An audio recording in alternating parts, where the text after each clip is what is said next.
You're listening to Electrician Live with your host, Paul Abernathy.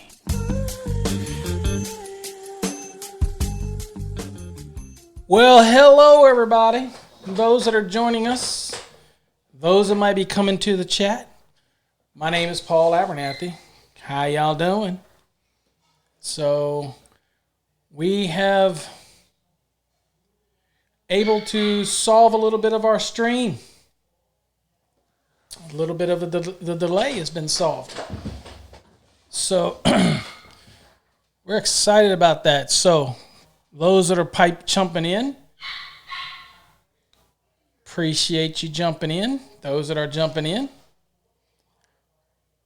that are coming to the chat, we have solved our streaming issues. It took me a while, but I was able to do it, figure out how to do it, figuring out how to get things all worked out. So I figured we would do a little bit of, if anybody wanted to come on and are you preparing for an exam?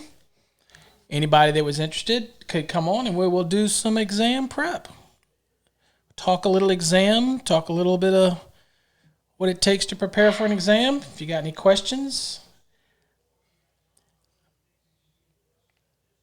I have one viewer, so whoever you are, viewer, whoever you are. But I'm sure others will come in as they get the notification. Streaming over on both Facebook and here, so I didn't send a notice out because I was still testing the system, but because I think I have it working, then I think the stream is going good. It's not that much of a delay. So I think if I go like this, 1, it says 1001, 1002, 1003, 1004.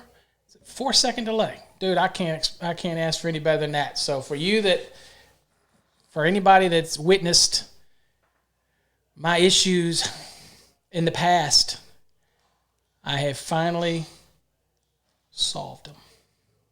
Yeah. On a night where nobody wants to come in and chat tonight. Everybody's quiet. So anyway. So while I'm waiting, I will go on and start and get something going here. Those that want to come in can. Those that don't have to. This is not a formal class. So let's see here. Let's go in here and get some exam stuff going for those that are preparing for an exam. If you're not preparing for an exam and you're in here and you just want to chat, got a code question, more than happy to give you my opinion. Mainly, again, like always, our shows for anybody that is listening, our shows are on Saturday evening at 8 p.m. And I come on during the week from time to time just to, chat and do some tests, tests on some systems and things like that. So that's all I really do when it comes to that part of it. All right. So let me see if I can get browser and Trev Demand. I am Trev. I am actually going to do that tonight. Sure, it is your lucky night. Let me move me out of the way. You don't need to see me. God, I could clean that stream up a little bit. Hold on for a second, guys. Let me clean this up a little bit. Bear with me here. There we go. Wow. Look like I got a suntan. Okay. Anyway, good enough. Hold on.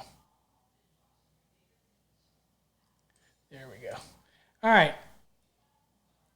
Oh, you got your test tomorrow. Sweet. All right. Well, I'm going to call on you. This is just for you then, okay? Maybe it'll just be you and me tonight. and we'll get you some code questions. So I'm going to have you look up these code questions. You're going to give me the answers. And I'll give away stickers. And also, Trev, I won't tell you, those that listen to the show, I've got some other neat giveaways that are going to be given away. They don't start until, because I haven't got them yet. And I ain't going to tell you what they are. But let's just say they'll be pretty cool. And they're not going to get them until middle of March. But then I'm going to have some neat giveaways during our Saturday at 8 p.m. shows. And I got some great guests lined up. Definitely got some good guests lined up for those shows. So it should be sweet. Okay. All right. Let's see here. Trevor, how's the audio sound? Does it sound too overpowering? I guess you can control your volume, but does it sound okay? Everything sound good? I don't sound overmodulated or anything?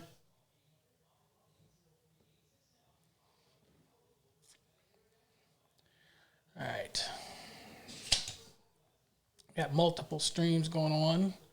Got nobody over on the Facebook. Still can't figure out how to sign into the chat thing, but well, I don't need to worry about that because I really don't need to respond back because y'all can hear me. So again, I don't know why I was worrying about that because it's not a big deal for my chats because I don't type anyway. All right, so here's the first one on the screen. Let's this is question 11 because we must have answered the other ones during the training, so this is good. All right, so let's see. When a pull box contains conductors of size 4 AWG and larger and the straight pull of the conductors is to be made, the length of the box shall not be less than blank times the trade diameter of the largest conduit entering the box. What do you think? If you've watched my videos on 314.28 box sizing, you know that I have a little thing that I say. Straight is, angle is, but straight is. So what's your answer? 8, 4, 12, and 6. So when my conductors are 4 gauge and larger and I'm coming to a box, all right, and it's a pull box, and I'm coming on a raceway, and I go to them.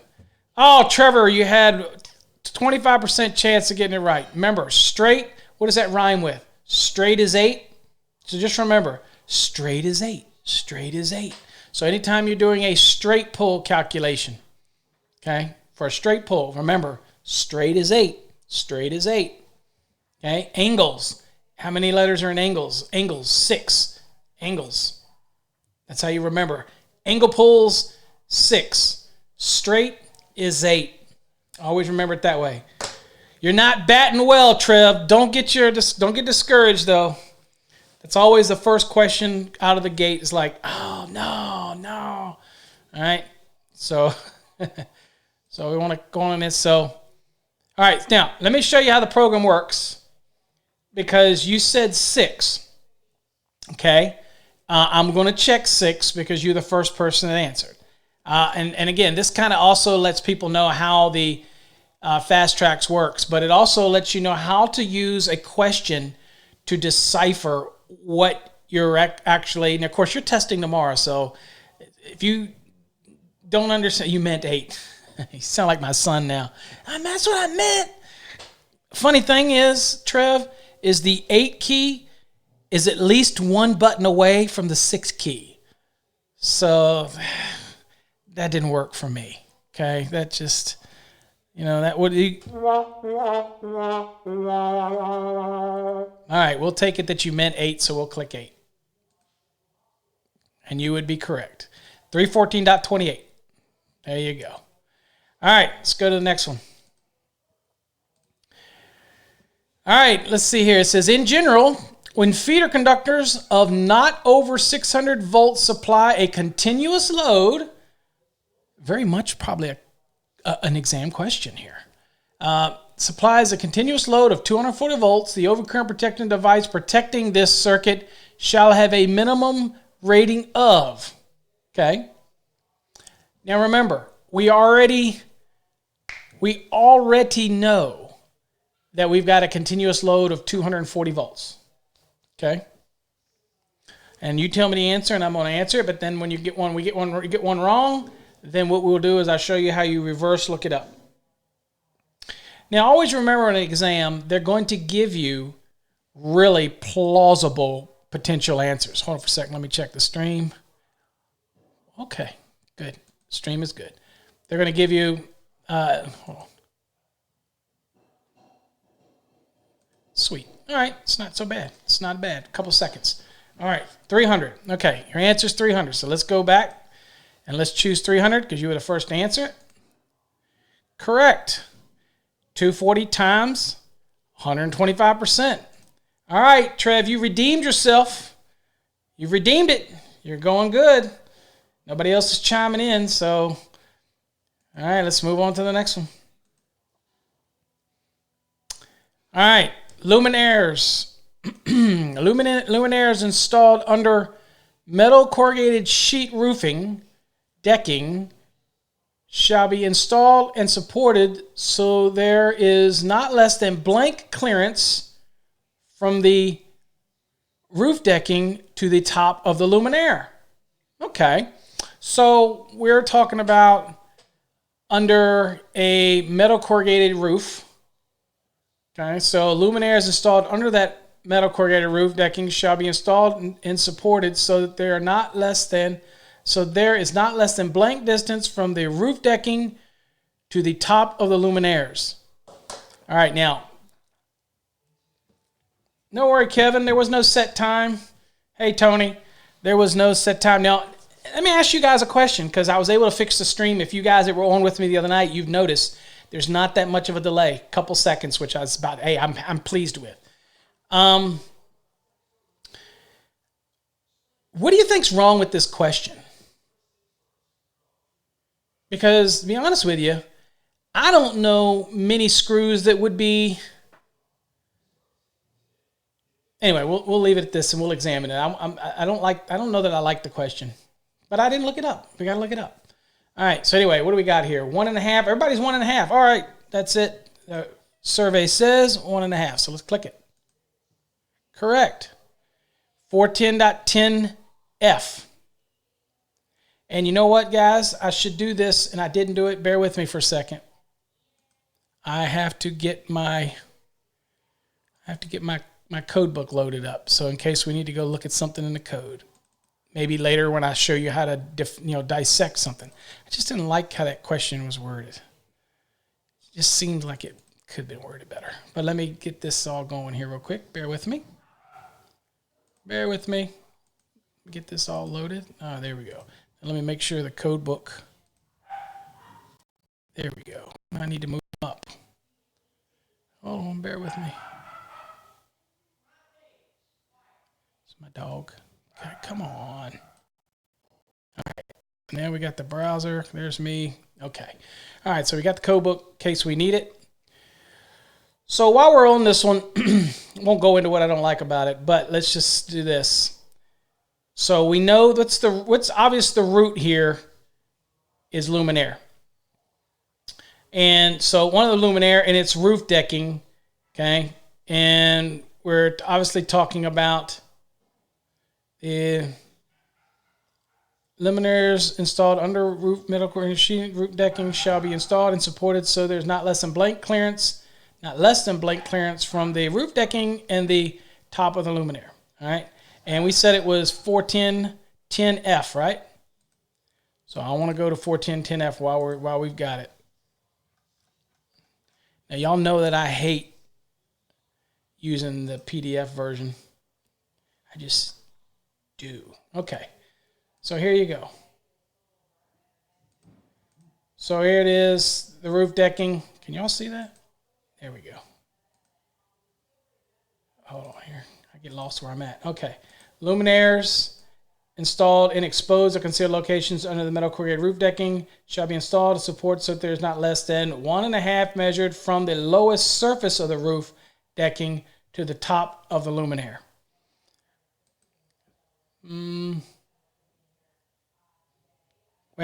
Roof decking could be subjective, so it should say the lowest. It should actually, the question would be nice if it actually said from the lowest surface.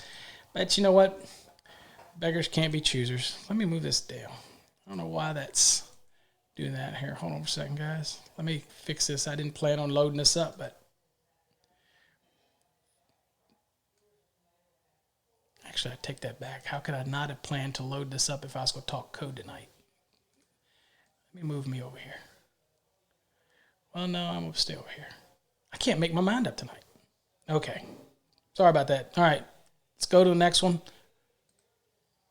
Y'all did very good. All right. Next one. All right. A given. All right. When you see given, although I don't know that this is actually on the exam. Hey, VB. I go, as anybody in here will probably tell you, I'm sure Kevin or Trev or Tony and all them will tell you, there is no rhyme or reason when I get online. In fact, if you guys probably subscribed last night, you probably got 15 invites. I apologize for that. I was testing the system and I couldn't figure out how to turn off the notification feature. But good news is I got it worked out and got my delay down about as good as I can. I do these often. There's no set rhyme or reason that I do these. I do these because I want to do them and give you guys some of this training. But there's no rhyme or reason when I do them. I do my show every Saturday evening at 8 p.m., but that's kind of a electrician show. It's not code type of stuff. It's about anything. So I do this usually once a week, but it's no rhyme or reason. One thing is certain. I'm usually on every Wednesday evening at 7:30 to do a demo of my Fast Tracks programs or any of our other programs. And usually if I don't have but one program or I'm showing somebody, I got nothing else to do and I want to help, and I'll just stick around for an hour or two and give you code training or something or answer questions. So there's no real set schedule. If you haven't joined, subscribed, and if you haven't gone to our Facebook page, usually I mention something on the Facebook page about being online. I didn't today because I got home late from work, so I didn't mention it. And I was eager to get on here to test out the stuff that I'm working on to make sure that I got this everything that I'm working on all worked out. And it looks like I did. Every now and then y'all let me know everything looks good. So, okay. All right, so this question. Answer this question. All right, while I was talking, Tony was working the question. You sly dog. Okay. Given. Let me read it for everybody else, Tony, but you're the first one to answer. So we're going to go with your 70, and if we get it wrong, we'll show you how we dissect it. If you get it right, we're going to keep moving. Okay. You have determined a conductor has a computed allowable ampacity. Oh, incidentally, for the 2020 code, we got rid of the term allowable. It doesn't appear in the code anymore when it comes to the 2020 code. So many changes to the 2020 code. The quicker you folks can start learning the 2020, even if you're on the 2017, the quicker you can start learning the 2020, you're going to be ahead of the curve because there's a lot of changes, a lot of stuff. Anyway, okay, my ADD kicked in again. You have determined a conductor has a computed allowable ampacity of 75 amps. What is the maximum standard ampere rating of the overcurrent device the NEC permits to protect the circuit? This is not a motor circuit or part of a multi-outlet branch circuit supplying more than one receptacle. What do you think, Tony? They almost had to give you every piece of that last sentence so that you didn't go off in a wild tangent. You know what I mean? So it's 75 amps is here. So Tony says 70 amps. Anybody else?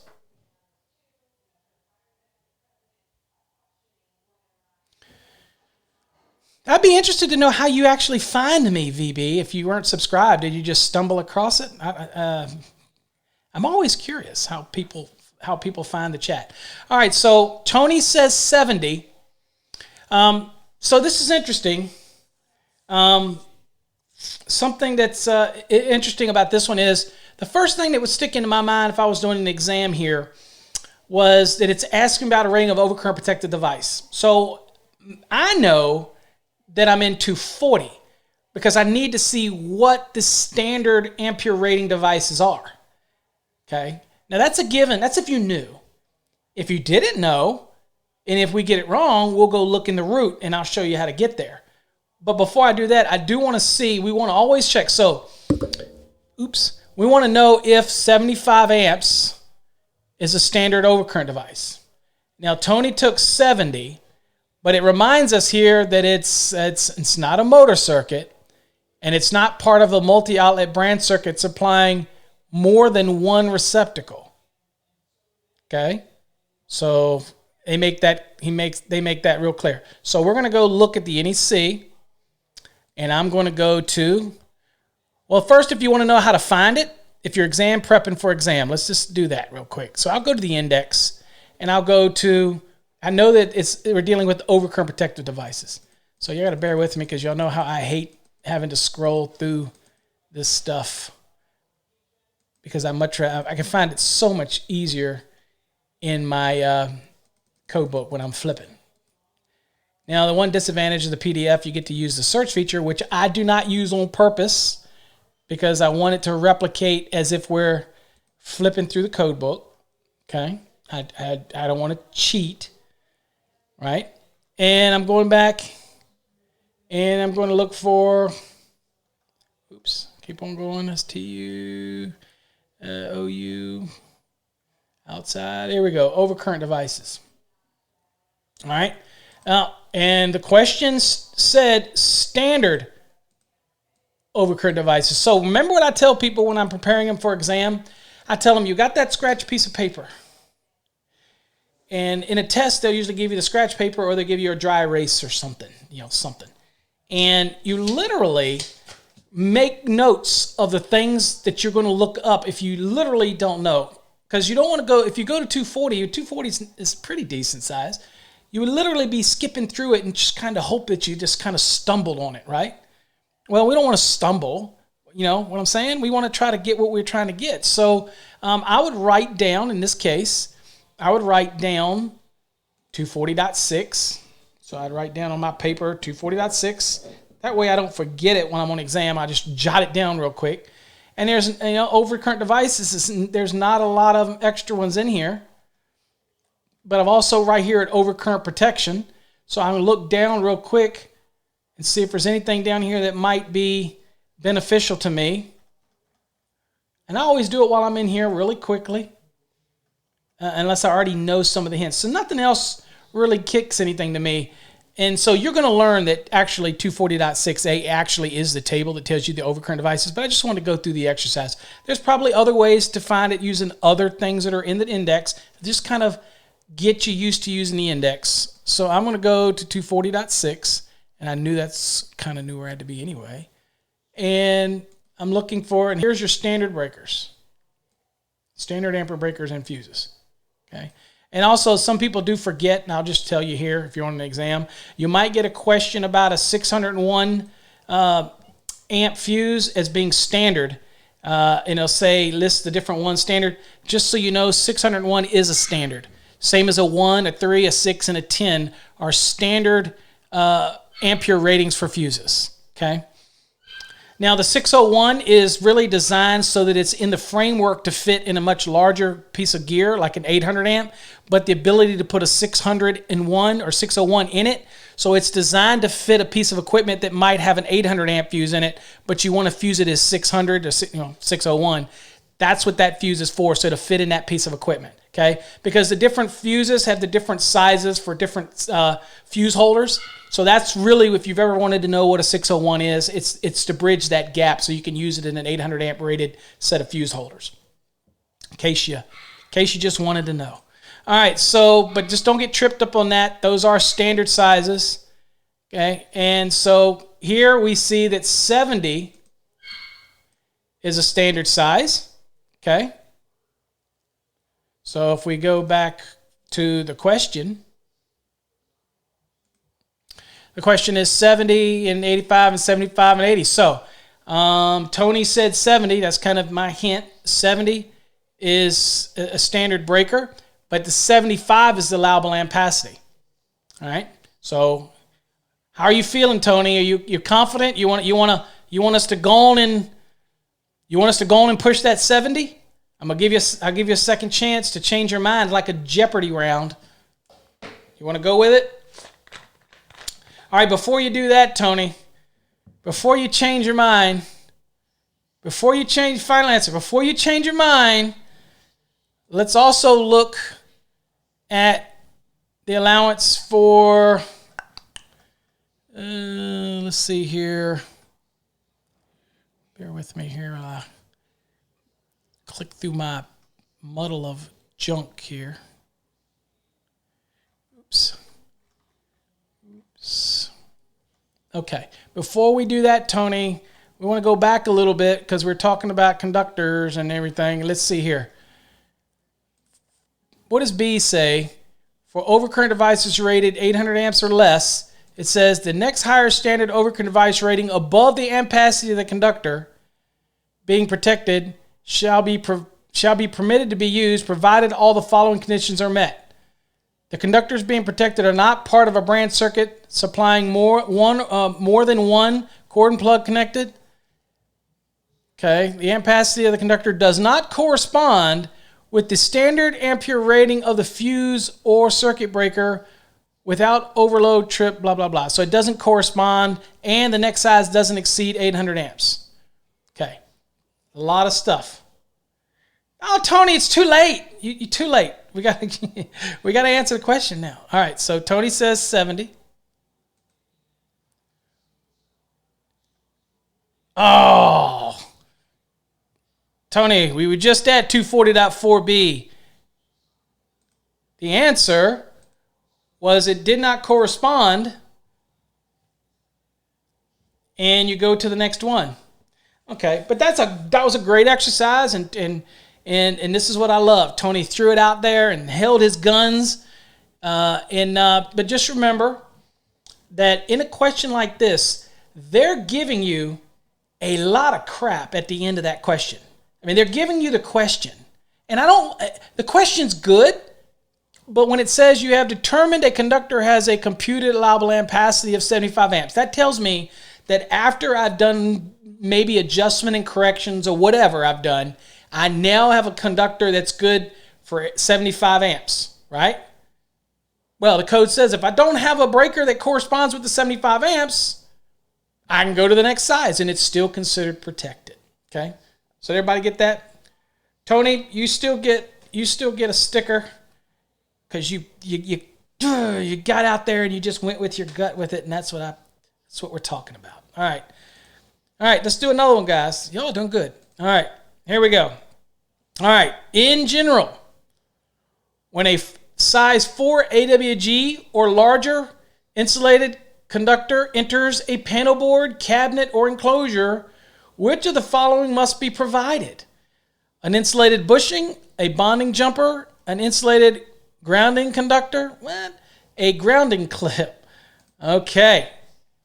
Who's going to tell me this one? So just so we do this in the future, guys, it's this. Top one's A, B, C, D. So if you say B, then it'll be this one. C is this one. D is this one.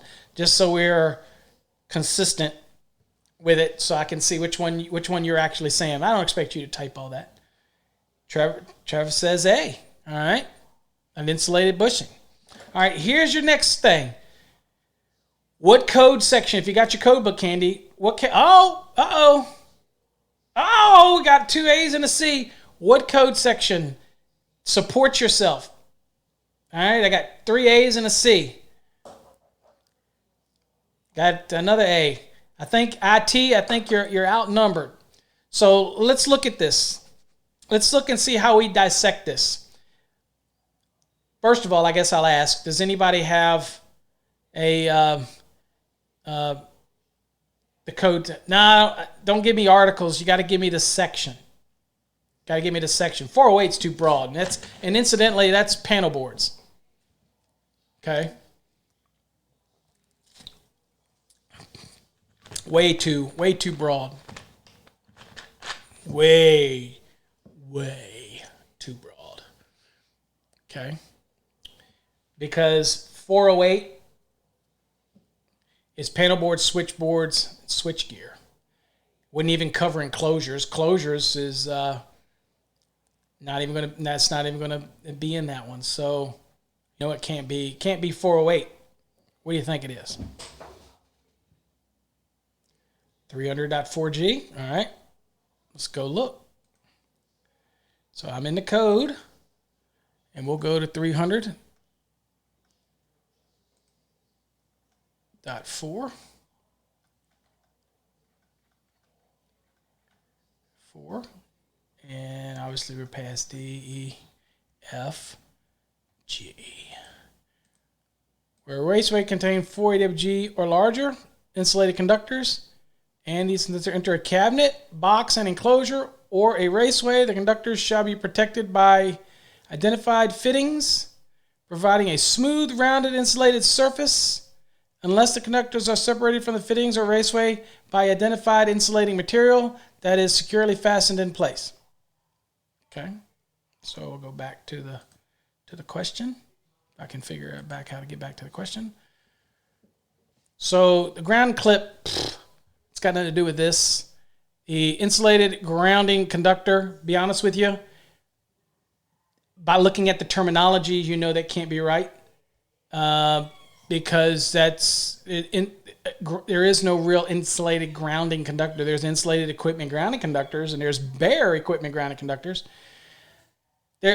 You can use bare equipment grounding conductors anywhere in the code except for where the code prohibits you and requires it to be insulated equipment ground. An example of that would be 517.13a and B. A is the redundancy. B is the insulated equipment ground for a patient care space. That's an example. Some applications in 680 for pools are going to require to have the insulated equipment grounding conductor, things like that. So, and we have some application code, but generally it can be bare, covered, or insulated in accordance with 250.118. So anyway, in the bonding jumper doesn't tell us anything with this. So it's got to be an insulated bushing, okay? Now, if you were dissecting this for an exam, because that's a lot of times people ask that other than just give you the question. What am I looking for here? 4 AWG or larger insulated conductors entering panel board, cabinet, or enclosure, okay? So one of the triggers here would be the term enclosure, would be the term, might be the term panel board or cabinet, okay? Those type of things, insulated conductors. So I'm looking for the best I can. Sometimes you just know.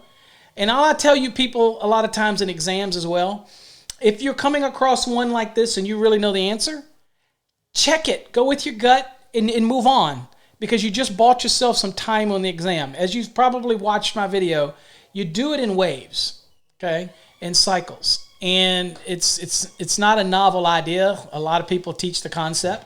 You simply go through it and do it that way. But in this case, let's do the exercise. If I was stuck and I didn't know this, then I'm going to go to the index. And y'all get to struggle with watching me use the index with the PDF version. God, it sucks. All right. So I might, if I was looking at the code, I might say, let's see. I can see if I see anything for cabinet as I'm whipping through the code book. Cabinets. Okay. Got cabinets. Definitely was in there. And then of course you're looking down real quick, and there's your bushing. Okay. So, and that's under various ones, but there's your insulated bushing. Let's see here. I don't really see anything in here that would have given me any additional information, but a tip is if you're going through here and there's anything that you want to look up, you write it down. But I didn't see anything in here that's going to, stick out. So anything like that. So for me, I would go straight to enclosures. This is, again, if I did not know, there's a certain amount that you'll know, and that's what people don't understand. For example, in the Fast Tracks program, which, if that's what you're using, you go over the terminology so much that what happens is when you put yourself in an exam position, things that you went over are just going to come back to you. And so you really do buy yourself some time. I will tell you, if you're so new to the code that you're going to have to sit down and look up every question, you're not going to finish. Okay? I don't know what I mean. I can't even spell tonight. L-M-N. Sorry about that. Okay. If you're going to look up every single thing, here's enclosures. If you're going to look up every single one, guys, you're going to have a hard time. You really are. Okay. So I really quickly, if I'm doing enclosures, I'm running down the closure and seeing anything that might benefit me. That tries, and always never forget the question. All right, and y'all don't have it, so I'll look back at the question for you. Again, it says 4 AWG or larger insulated conductor enters a panel board cabinet enclosure. Okay, all right. Another thing on an exam, you can actually use the answers to help you find it. Okay, you definitely can use that in some cases if you feel it's beneficial. All right, let me get back to the code here. All right, so I'm going down here. And I'm looking here, panel board, switches. Yep, don't see anything that helped me in there. And the question was insulated conductors enters a panel board. And the last one was, I looked under panel board, but we didn't see anything under panel board. The other thing that I think I want to remind people is that the index is just it's not the Holy Grail. You can't say, well, everything can be found in the index. That's not true. It's there to try to help you, but it's, and then I'm going to show you, if you have a PDF version, another thing you can do that I teach some of the guys in my class too. So anyway, we're at panel boards, right? And you have enclosure. And you're looking to see grounded conductor, terminal grounded, insulation marking, anything that's relative to the space. Yeah, don't see anything in that one that would help me. One of the other things is we're talking about conductors. So somebody might look under conductors. I don't want to belabor this too long, guys, as I want to give you some more. So some of you just happen to know where to go to look. General Installation Applications, Chapter 3, 300, okay, is where you go to look for all those general application things. Let's look under conductors, because that's one place, because that's what we're talking about, conductors. Bear with me. I literally can't stand the PDFs, folks. There's wait a minute, where was that? Concrete. Conductors. Okay. So you got conductors, and you got quite a bit down in here that you can just glance over. See what you see. Anything, hits that fancy. Now, the reason I have you do this with the index anyway is because you do it enough, you start to see where things are, right? You start to look, and you start to realize, well, maybe something is in the back of the book, and you'll remember it because you looked over it as you were going down through all of these changes here. Now, I'm sure there's one in here for it that will help you, but let's see here. Insulated at bushings, 4 AWG or larger. So there it is. That would have gotten you there. Wow. So again, it's no perfect science to it. In this question, we're talking about an insulated conductor. In my mind, I would have gone to panel board, cabinet, enclosure. But again, what are we talking about? Okay. Yeah. Keyword might have been, but it says let's. Well, that's Mike. That would have been one of the applications where you actually are using the answer, and you could do that as well. I have people that go through the answers and do that. I think this is probably one that most of you are going to know, right? And you're going to. But I mean, I just wanted to show you. I look under cabinet. I look under panel board. I look under enclosure. All of those are referenced. It has something to do with the conductors that are entering it. But in reality, they didn't help us worth a buckus. Now, just looking up conductors, insulated conductors or conductors would have helped us. Okay, so that's what I mean by using the index to look around.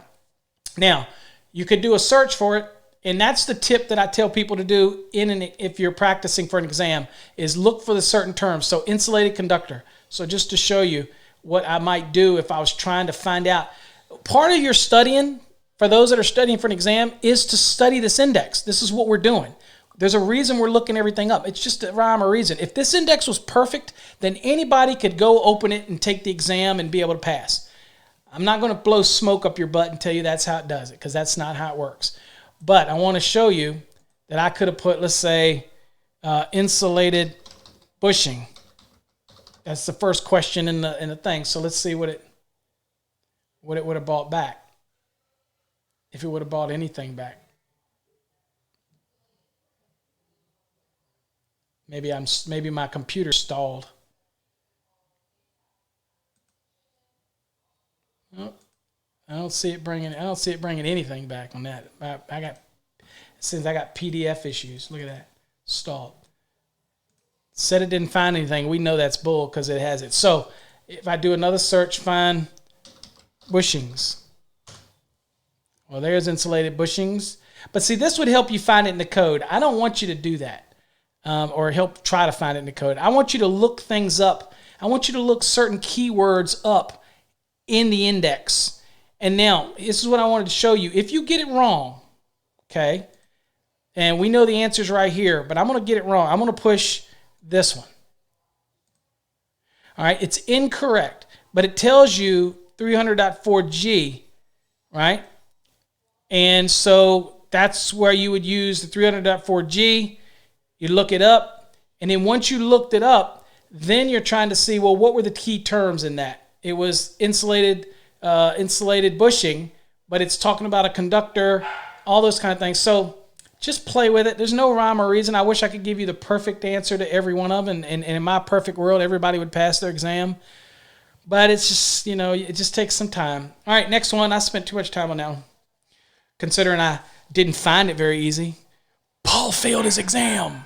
He couldn't find it. No, because I knew the answer, and I really wouldn't have gone looking for it because I know this answer. But it's a good thing, right? I ran out of time. All right, so what's the next question here? When branch circuit conductors supplying a luminaire are contained inside a ballast compartment and they are within 3 inches of the ballast, the conductor shall have a temperature rating of at least blank, 75, 60, 105, or 90. What do you think? What's your answers? And if I was doing this for an exam, obviously we're dealing with luminaires, and we're something specific with ballast, and of course it is talking about conductors. So I've got 3 things that I want to look up, right? Matt says 105. It's a PV guy. Matt, I don't know if you got my response from your buddy the other day. I don't consider that disconnect on the supply side a service. I only consider one thing to a building a service, and that's from the utility. I actually consider that something that has to be suitable for use as service, and so it acts like a service. It's on the supply side of a service disconnect, but I don't consider that a service, okay? I don't know if you got that message because I cut out the other night before I got all the bugs worked out. Okay, but I'm going to treat it. I'm going to very much treat it on the supply side and do a lot of things that I do for service, but I wouldn't call it a service. I just want to make sure I saw you, Matt. I want to make sure, I think it was you that submitted that. All right, so in this case, somebody tell me we got some D's.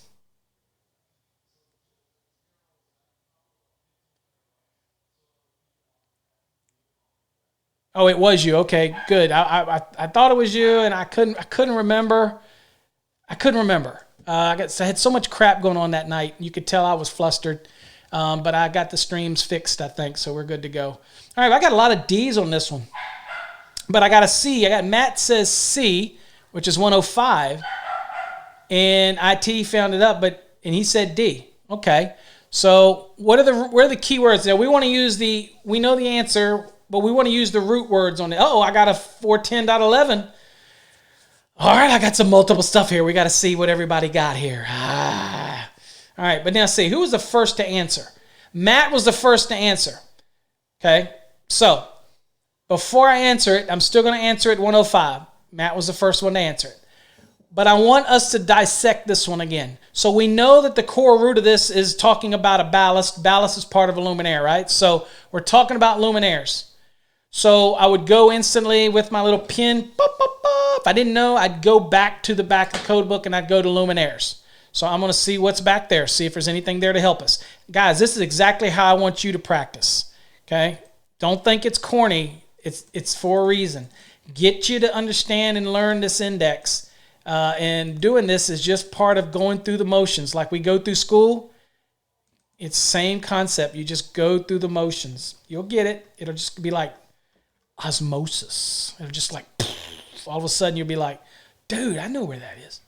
All right, so did I skip it, guys? I can't. God, I swear I get lighting. L-I. Wow. Paul. Woo. Where is it at, guys? Somebody pointed out to me. Where am I missing? Lighting. Okay. Whew. All right. So right here, we want to see if there's anything in here that's going to give us any hint to what's going on to the application. Because we're looking. We're trying to find where will we find these answers. And y'all gave me a lot of answers. I guess I got a D, and then I got some other ones here. So help me out, you guys. What's your key words did you use? What would be your key? What helped you find it? You're helping everybody in here. How you'd find that? Let's go back to the question for those that are saying, "What are you talking about?" Here we're looking at branch circuit conductor supplying a luminaire that contains inside a ballast compartment. Okay. That are within 3 inches of the ballast. The conductor shall have a temperature rating of at least blank. Okay. How did y'all find it? Because I got a bunch of different answers here. All right. Let's say that you went to the back of the book and you know it's in 410, but you went to the back right here. One of the things is we're talking about a ballast, but before I went there, I wanted to go through the lighting or the luminaires, and I'm still got to get to still haven't gotten to luminaires yet, I don't believe. Where was I at? I was at lighting, wasn't I? Still hadn't gotten there yet. Is that where y'all went? Luminaires. Okay, here's where luminaires. Right here. Okay. And the question was about ballasts. Okay, in the branch circuits and all that's kind of, separation. So I'm going to look down here to see whether or not there's something in here. As this is called scanning, where you're scanning to see something that is specific to your question. In your first run, I'm looking down, see if there's anything that would be unique to my actual question. And I look through it. Well, the closest one that I know I get is wiring 410. Here, we'll see how close we are with that in part 6. Okay, but other than that, I probably would put myself. If I was going to look at this and I was going to do it, I would probably be I'd probably jot down, because I know we're dealing with luminaires, I would probably jot down 410 24A. It's just me. Gosh, I don't have a pen that works tonight, folks. That one don't work either. Here's a tip for an exam. Don't take one of my pens in there. Wow. All right, forget it. So I'd probably write 410.24a, 410.68. I would definitely probably write that down, because I'm writing things down to look at while I'm in there, since I'm back here. Okay, I definitely look at part 6. Okay, and that's the kind of stuff that I would do. So then I would jump to my code book much quicker than it is in this, unless of course you already know the answer. All right, and I would go to the 24,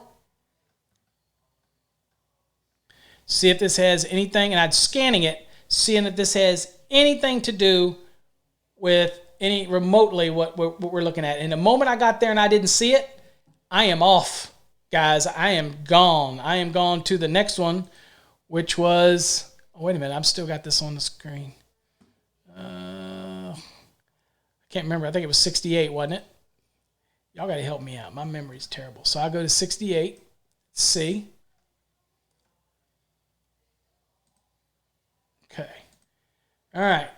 So here's was the 68 one. Was the second one on my list. It says feeder and branch conductors and ballast. Feeder and branch conductors within 3 inches of a ballast, LED driver, power supply, transformer shall have an insulation rating not lower than 90 degrees C unless supplying a luminaire marked as suitable for a different insulation temperature. Okay. Okay. Might think that might be the answer. That looked like that's the answer. But let's go back and look at what you guys said. Back at, see, what do we got here from side? What do y'all have? I got a 410.11. I got 268s, which are with me. Okay. Dehuey Fang. 75. We're not talking about the terminal. We're talking about the temperature rating of the conductor. We're not talking about the terminal. We're not talking about using the 90 for adjustment and corrections. And I am terrible with names. Duhuey? I don't know what your name is, but I'm going to go with that. All right, so anyway, we got a lot of answers. So I want to look at 410.11 real quick because somebody mentioned 410.11. And you saw how we got there, but let's go back and look at 410.11. I want to give the 410.11 person. Here we go. A luminaire, and that's near combustible material. Doesn't really have anything to do with what we're talking about, okay? But you might end up getting the same answer. That's the beautiful thing about it. Even when you take an exam, you might not know, and you do it anyway, and you might luck out. So, but we're going to do it in honor of Matt. We're going to do 105 as our answer. Even we haven't seen that value yet. We're going to do 105. It was 410.68. So anyway, that was an example of where we used the index. We went to luminaire. That was the route. For a second there, I was sitting there and what was I sitting in lighting for some reason because I thought it was luminaire. You can go to luminaire and you're going to, and that's the beauty of it. And remember, guys, write down all the code because my pen didn't work. It's so easy once I got back to the code back. I couldn't even remember what sections. I just remembered the 410.68. Make sure that they usually give you a pencil anyway or a marker. But make sure that you write down anything that you think is relevant because you don't want to have to keep going boom, boom, boom, back and forth if you feel confident you're in the right area, okay? Again, index is not it's not the ends to meet all, but it's still beneficial. Okay, get another one. Oh! Matt, hey. PV guys, you know what I'm saying? All right, so next one. Which of the following listed types of batteries, folks, batteries, is not permitted for use as a source of power for emergency systems? Okay. Couple things stick out to me in here. We got batteries, so people are thinking, boom, I'm going to run right to 480. Pow. Then you're thinking, but it's an emergency system. Okay. All right, so, again, either you know it or you don't know it. Tony says A. David says A. Automotive. Well, you know what? The low-hanging fruit, and everybody hears me say that all the time, you might just look at that. If you're in an exam, I'm going to hear you. All right, Tony and David, let's pretend that you were in the exam and you're trying to build, I got 3 now, and you're trying to build that extra time up, right? And so you're like, you see that automotive and you don't look at the other ones and you go, automotive, that's the only one, right? And you jump the gun. We're going to look. But you already said A. We're going to use you, Tony. You said A. And an infamous sticker is on the line. Check these out. This is my baby sticker and the bigger sticker. All right, anyway. All right, Trev says B. Lewis is not even given the number. Lewis says, I'm not even gonna pick an A, B, C, and D. I don't care about what y'all doing. I'm gonna tell you what section it is. Lewis, You gave me that, but did you tell me which one it is? Oh, we got an A. Oh, okay. Well, I'm going to do it. So let me do this. So I'm going to pretend like I didn't know, and I'm going to look here, and I'm going to go down to index, right? And I'm going to look, I'm going to say, well, some people would say, well, what about looking under batteries? Okay. So we'll just go look under batteries. Remember I told you to do this? Just look under for batteries. And you'll notice, okay, so energy storage systems, 706.30, 706.44. I might still write that down because I just don't know. And I'm going to look down and see if I see anything else that sticks out with the emergency. I also notice that it tells me battery systems, also see storage, okay, that type of thing. So I'm just we're just looking, all right. So I'm going to go to storage just because I'm looking up. Obviously, I'm skipping the big elephant in the room, but I don't want to do that yet. I'm doing this for a reason. So I'm going to go to storage.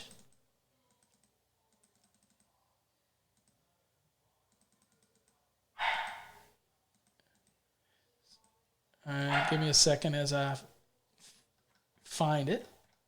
God, PDF's terrible. All right. Or it's probably just me. So I'm at storage batteries. Okay. Now, under storage batteries, which maybe you saw me earlier say 480, okay? But I've got emergency systems, which is a key root of what we're dealing with. And so on an exam, I'm jotting down 700.12a, 700.12b, 4. I know they're right in the same area, so I'm writing those down real quick. I'm like, yeah, boom, boom. I'm writing them down, and that's where I'm going. So I'm going to 700.12a, as which some of you have said. Many of you have said. And we'll go to 700.12a. All right, so 700.12a right here. Storage batteries shall be suitable for ratings and capacity to supply and maintain the total load for a minimum period of 1.5 hours without the voltage applied to without the voltage applied to the load falling below 87.5% normal. Automotive type batteries shall not be used. Very good. Now who got that first? Hold on here. Who got that first? Let me see. Tony got it first. All right, Tony. We're going to go with it. There you go. Very good. Incidentally, guys, that also looking at the Fast Tracks program or thinking about it, you notice that it gives you both 2014 and 2017 values. That way it can help you out. Okay? All right. Next one.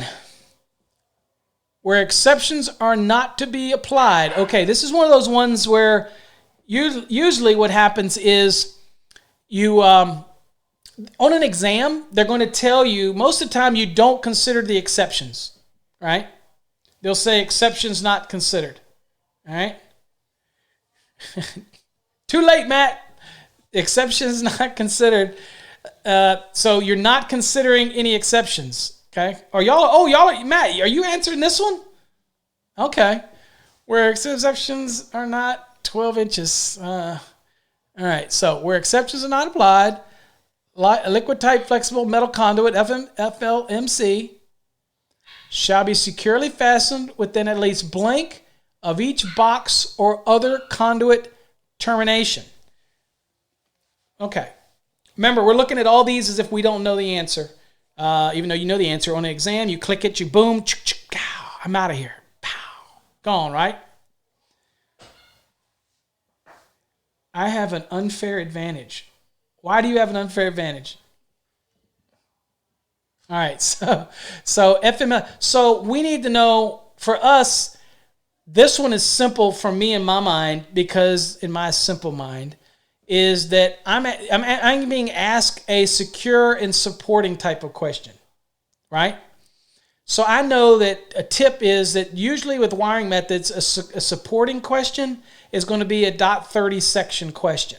So dot 30 is predominantly what you're going to see in most of the different types of wiring methods. Dot 30. So if you always remember dot 30 and it's asking you about a supporting or securing question, then as long as you know the article for that specific wiring method, you can go right to it and boom, and you can be able to.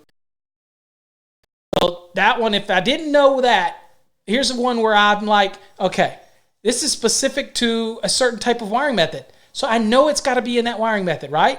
So if I didn't know how to do anything and I didn't know the article, this is where I'd use a table of contents, okay?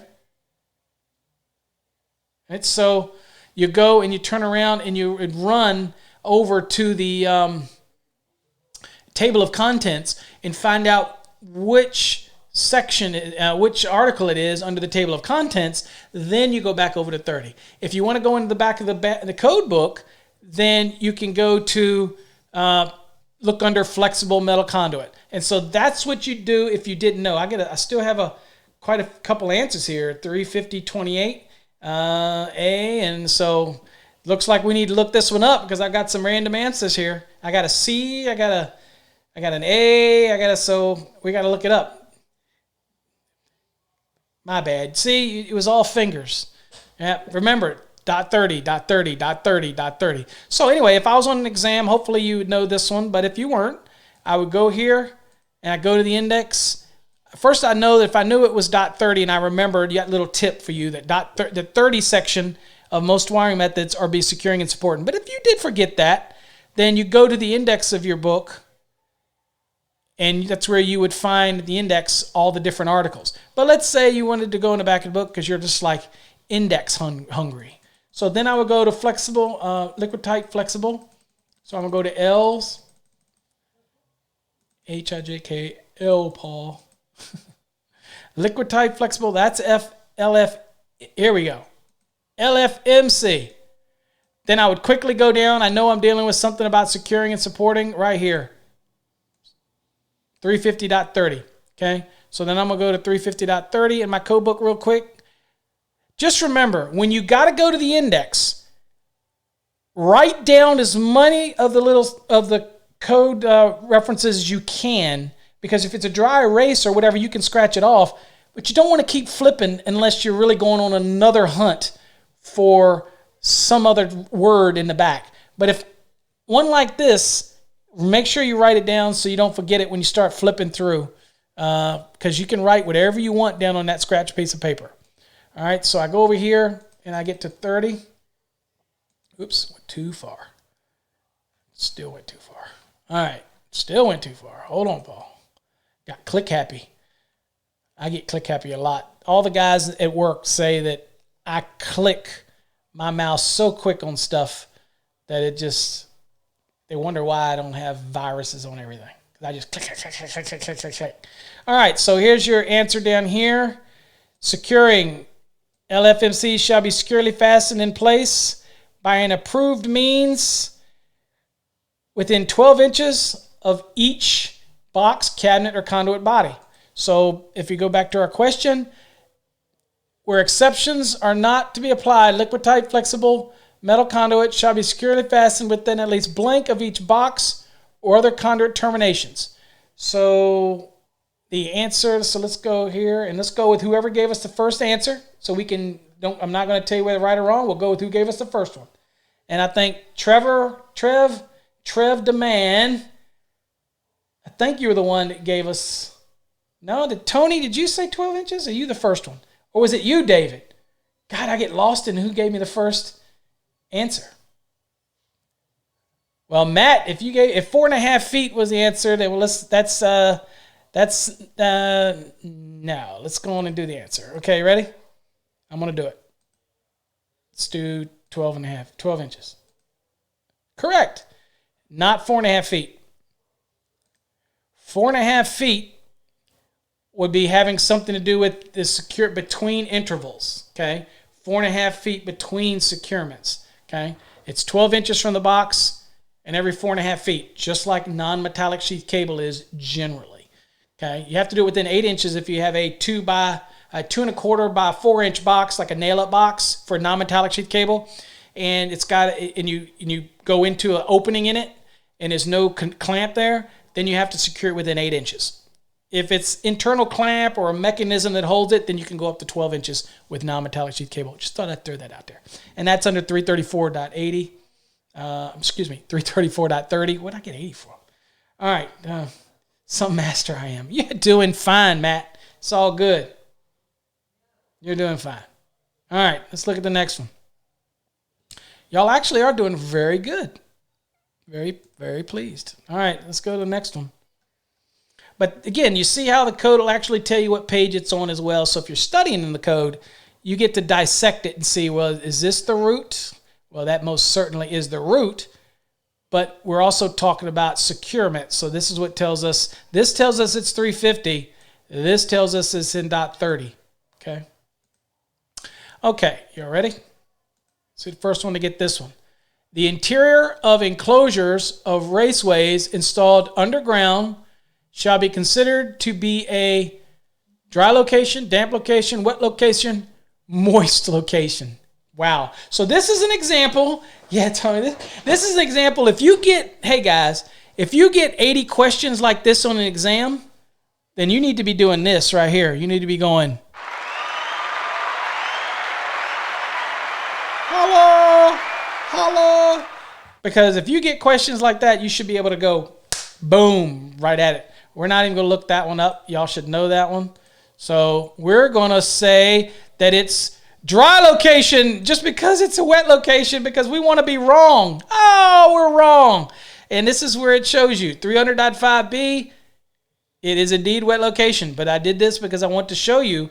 This is where I would, if I got this wrong, I would take this code section and I would literally look it up. And that's an example of how you use a wrong answer. If you get one wrong, I mean, we all knew it was a wet location. This is a no-brainer. That's why we did the little whoop, whoop dance. But if you get one wrong, use it. Use it to your advantage, okay? That's the beautiful thing about even getting it wrong. It's wet. Okay, it's not up here. It's a, yeah, John, what, Tony, what is it? It's not moist. It's not wet. It's not damp. It's not dry. It's just frozen location. Well, I eagerly await somebody up in the old north there to submit a public input to code making panel 1 for a new definition of icy location. If y'all do it, I want to know it's one of y'all that did it. And I'll say it's one of those guys. All right, next one. All right. Oh, it's a good one.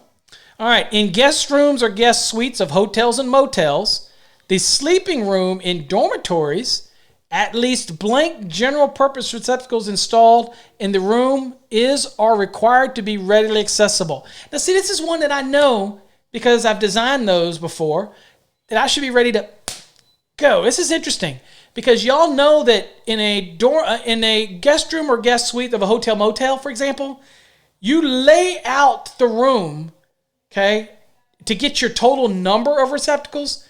Just like you would 612, 612.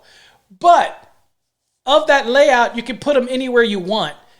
But you have to have a certain number of receptacles that have to be readily accessible, okay, of those numbers. Otherwise, you put the other ones wherever you want. But you have to have a certain number that's readily accessible. So what's the answer? A, B, C, or D? B, 2. David. Tony, 2. Who else?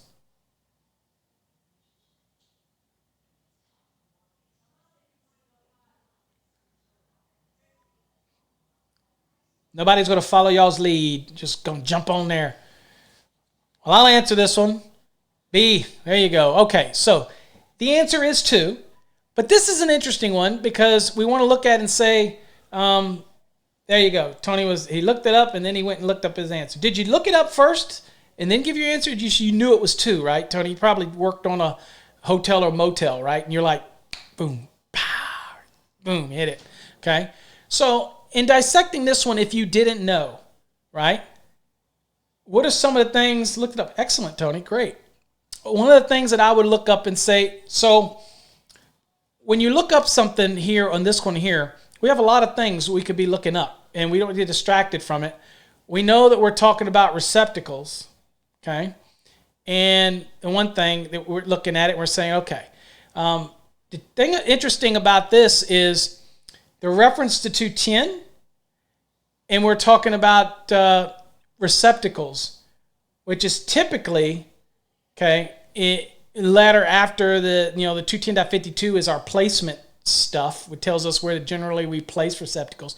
So then we know in our mind, if I was studying, I'm like, well, I know that the spacing requirements for dwellings and all is 210.52. I know that hotel and motel stuff or that dormitory stuff comes after 210.52. Well, it only goes so far because it goes to 210.70, and that's lighting part of the circuit. So you know that it's in that sweet spot. So that's kind of to think about. But if I was going to look this up, then maybe what I look up is maybe I look up guest rooms and guest suites in the index. I won't look it up for time, but we'll just do 2. And that's absolutely right, 210.60b. Interesting lesson about that one, though. What we're going to do is we're going to look at 210.60b. And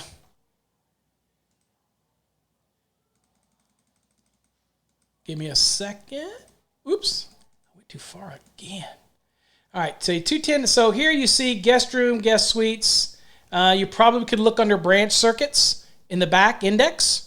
You probably could look under guest suites or guest rooms or even dormitory. Might have been something that you found in there. But receptacle placement. Okay. Now here's interesting. The general rule is something I wanted to talk about. Let me move me temporarily. Look at that. I'm light as a feather. Right. Maybe that'll be convince my wife to not cut back on my lunch every day because look how light I am. Not. All right, so I get all, man, I got ADD.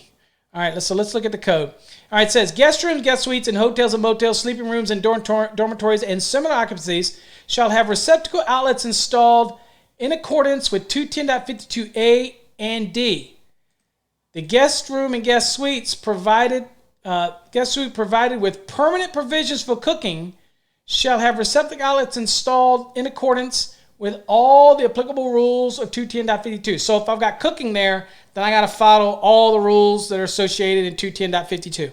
Okay? And then there's an A, there's a B, and there's a C, the countertops and kitchen, that you get me. Placement. So as I said earlier, you're going to have to follow your general rules for the receptacles of 210.52A through D. I don't know what I said earlier. I might have said something contrary to that, I think.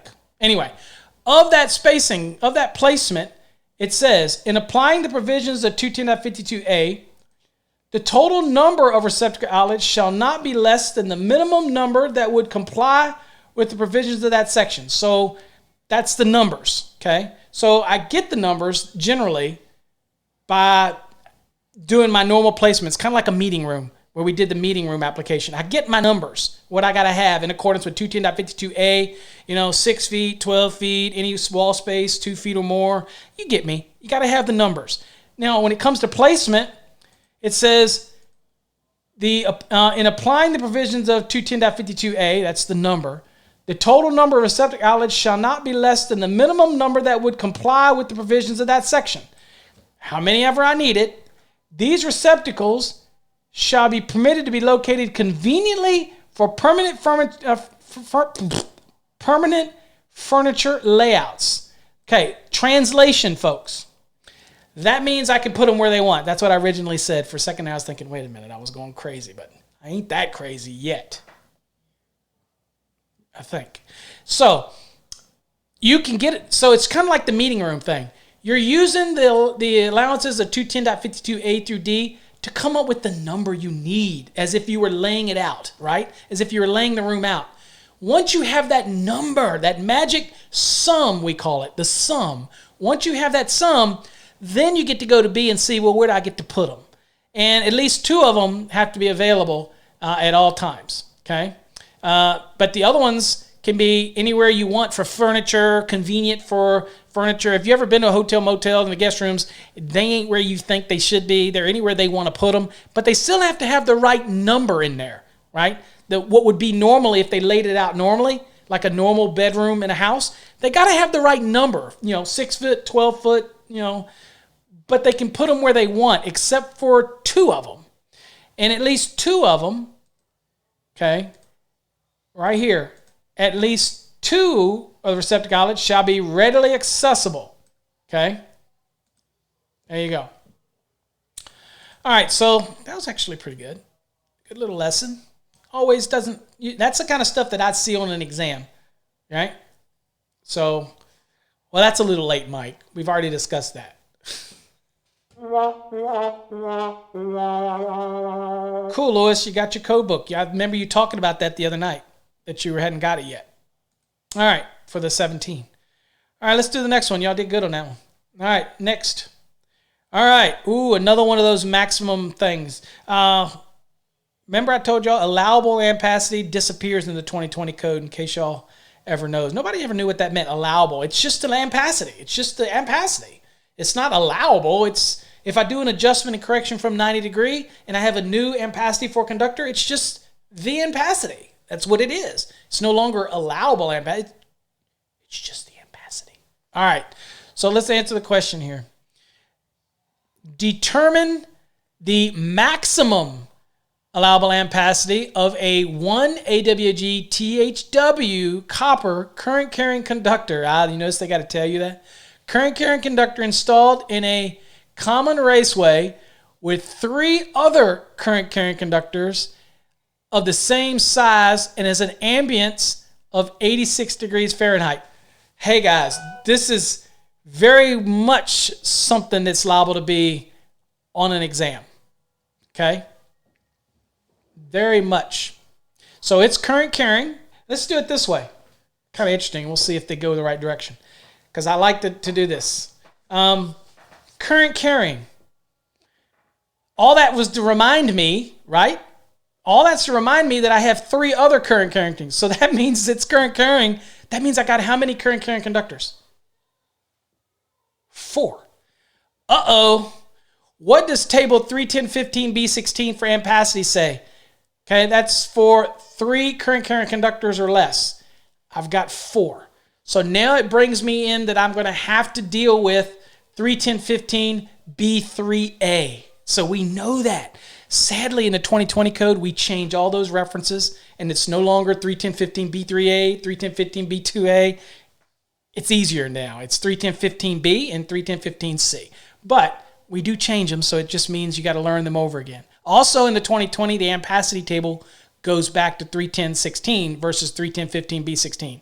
All that talk I'm doing right now is just giving you guys time to do this calculation. All right, so I'm going to do it with you.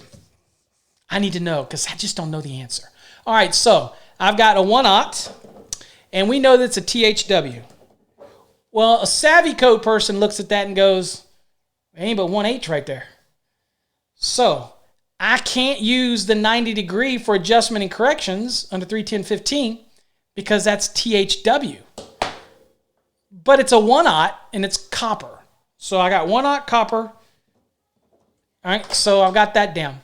And I know that I got 4 current carrying conductors. And I know that I have an 86 degree Fahrenheit, which is equivalent to 30 degrees Celsius. So I don't have to do any type of a correction for temperature. You should know that right off the bat. You're like, I ain't got to do no temp. But I got to do for the current carrying conductors. And I got to check and find out what ampacity I'm going to adjust from. So let's go to the code book. All right, we're in this code book. I'm on an exam. I'm immediately going to hightail it over to 31015B3A. There's B2A. And did I skip it already? Yeah, I must have skipped it. All right, here we go. 4. Let me get rid of that. So there you go. There's the 4 to 6, 80%. You know, you can tell I was with another student as I left all these bookmarks on there. All right, so it's 80%. So you're going to write that down, 80%. You just write it down. Then you remember we said it was a 1/0 THW? Well, we got to find out what we're doing with that. So you come over here. Where's THW? It's right here. And it's under what column? Can I use the 90 degree to do an adjustment and correction? Nope. I have to do it from the 75. Okay? Now, if it was THW-2, I'd be good to go. But I ain't good to go. All right, so I'm going to come down here and I'm going to a 1-aught, which is 150. Some of you said 150, but I don't think you applied any adjustment and corrections to it. So I've got 150, and now I have to apply my math. And I think many of you have already done it, but you know what? Y'all know me. I suck at math, so I got to get my calculator. All right, so I'm going to do 150 times 0.80, which is 120. And many of you have already got that. So we'll go back here. Let's see here. So 120 would be A. And Matt jumped the gun there, that 150. So, yeah, the way it's written, sometimes you got to read that question. That's why I love our database of questions. I don't always trust the online stuff, but I trust our database, right? And so in this case, 1-aught. So, again, so we know our answer. So we're going to go bing right there, and we're going to answer this question. Correct. And it gives you all, and this is the other neat thing. It gives you the solution too. I don't know if y'all can see. I guess you can see it. It gives you the solution and tells you where it is in the code from 14 or 17. And, you know, I struggle with math, guys. I was the expert to a well-known individual when it comes to the math stuff, so I struggle with math, though. I do. I really do. Quantum physics just drives me crazy. All right, so anyway, there you go. 31015B3A, 31015B16. Just work your juices going, man. This is the kind of question that I would see on an exam. All right, let's do another one. Y'all are doing great.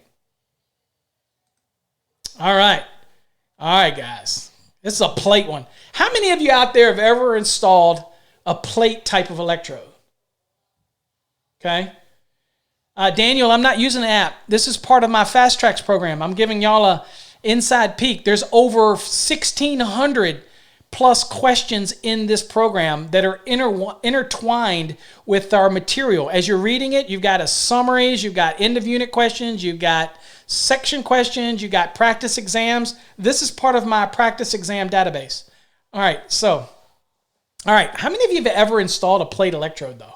Yes, it's part of the Fast Tracks program, Daniel. Absolutely. How many of you? It's my online school. I have never. Check this out. People ask me. I still get these calls. I still find this funny. People will say, "Paul, are you a real electrician?" I'll go, "Nah." But I have been doing it 30 years, and I have done just about any type of installation you can ever, and some of them I did, believe it or not, my brother and me don't work together, and we stopped working together because I would take on projects that I knew how to do them, but they just were going to be very challenging. I didn't go outside of my level of comfort, but I was challenging, and my brother hated that. He hated it. He wanted to be everything within our comfort sweet spot. And I was like, no, I want to do that industrial. Needless to say, we only worked with each other for a couple years. My program's a 315, Daniel. And if you look at everything that's in it, that's a heck of a deal, considering I have to pay a certain large chunk for the backbone, which is the LMS monitoring system.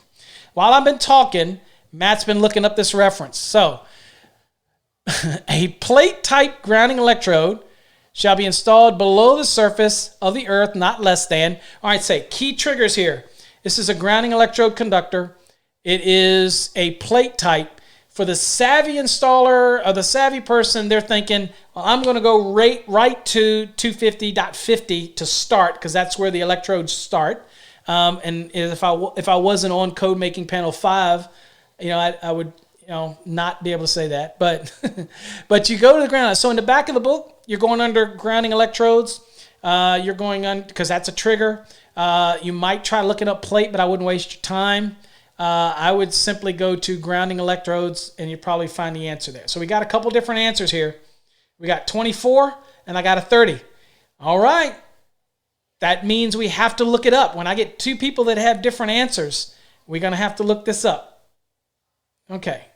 All right. So, Daniel, it's on masterthenec.com, MASTERNEC.com. Awesome, O. Keep at it, brother. You'll get it. You'll get it. Just keep at it. Watch my videos. I got tons of videos. Keep watching. Keep watching. Keep studying. Never get up. Best thing I ever did is third best thing I ever did in my life. Because my wife is just outside this door. The best thing I ever did was marry her.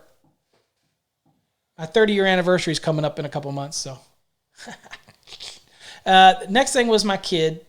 And the third thing was becoming an electrician. I was Virginia's youngest. I'm not bragging. I'm just saying I was Virginia's youngest licensed electrician ever. That's when the state didn't have control of it.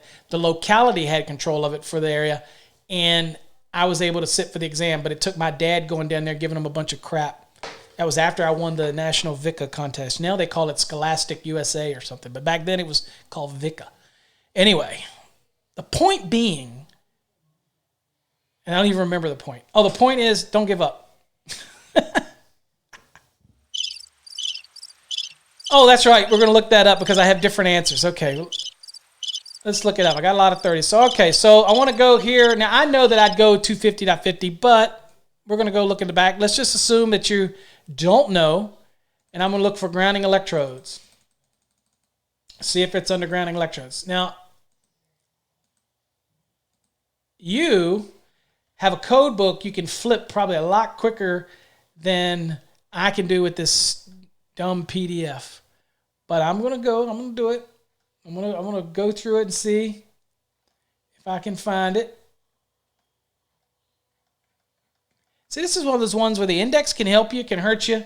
But for me, I just, I knew where I needed to be because obviously I'm on that code panel anyway. But okay, so grounding electrodes says C electrodes. Grounding. Okay. All right. I did all that, and then it turned around and says C electrodes. Okay. All right, I'll do what the code book says. So I'll go electrodes. Grounding, okay. All right, let's see where we at here.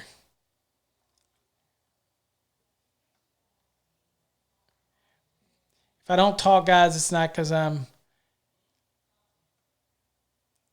just trying to, it says see electrodes. Am I missing something? Oh, I guess they're all under here. Electrodes, grounding. Okay, I'm sorry. I don't know what I was looking at. All right, so there.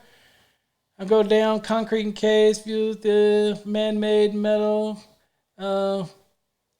made electrodes. That is a made electrode. So if you're looking for something that says plate, well, you also know that there's certain years ago we used to call ground rods, pipe, and plates. We used to call them man-made or made electrodes.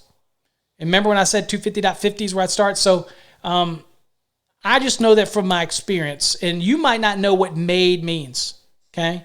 But it's a type of made electrode. But for the sake of utilizing the index, I'm going to type plate. Nameplates, faceplates, nameplates, faceplates, nameplates, nameplates. Nameplate. You see what I'm doing? I'm trying to see if, okay, well, look at that. Look, plate electrodes. 250.52, A7. Well, there you go. So if you look back at the question, it says plate type grounding electrodes. So I would have gotten there, like I said, through the made. But you guess you can look for the specific plate type. So in that theory, I want to see if it says, if that's the case, then let's look real quick and see if the term rod.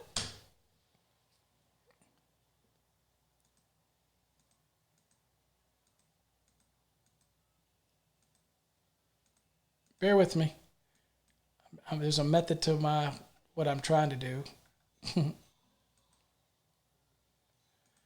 No, it's not that. No.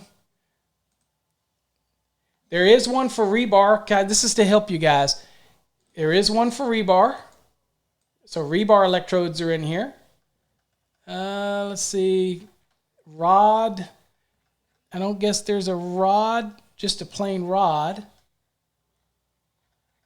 Believe it or not, guys, when I was back actually in school, I don't know, I'm going to get some people to laugh at me, but I used to sit around and do this. There you go.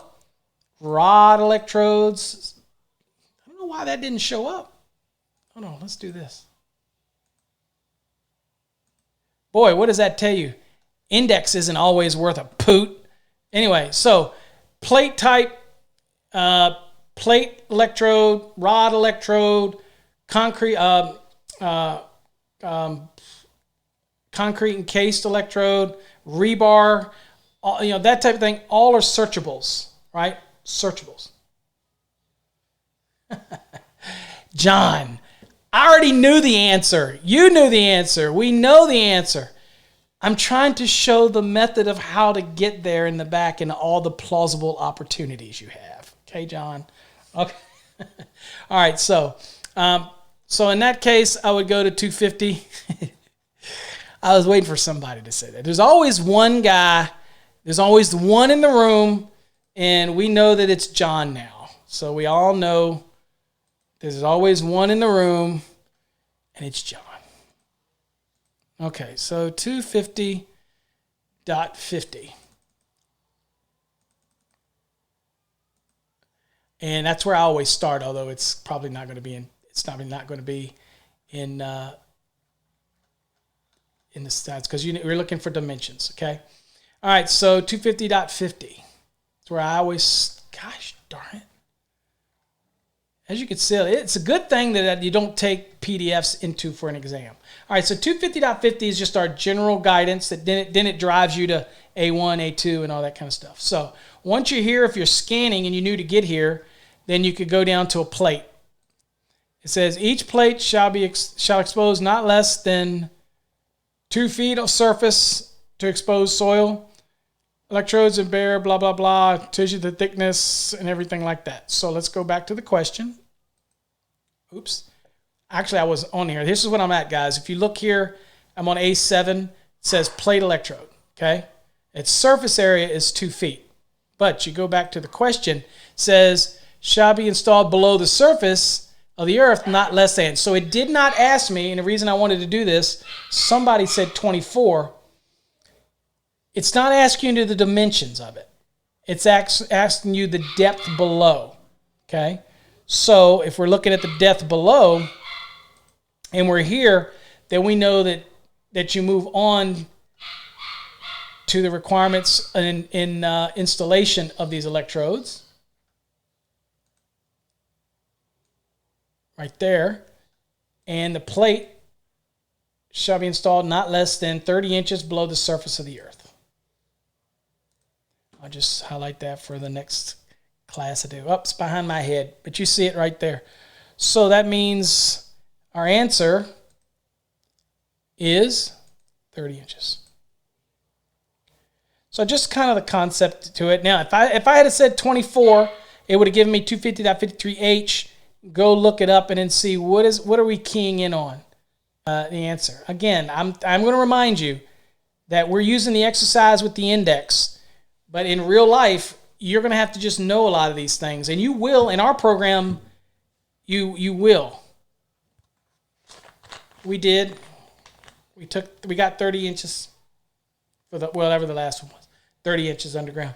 But I'm trying to show you how you would look at a question and exercise.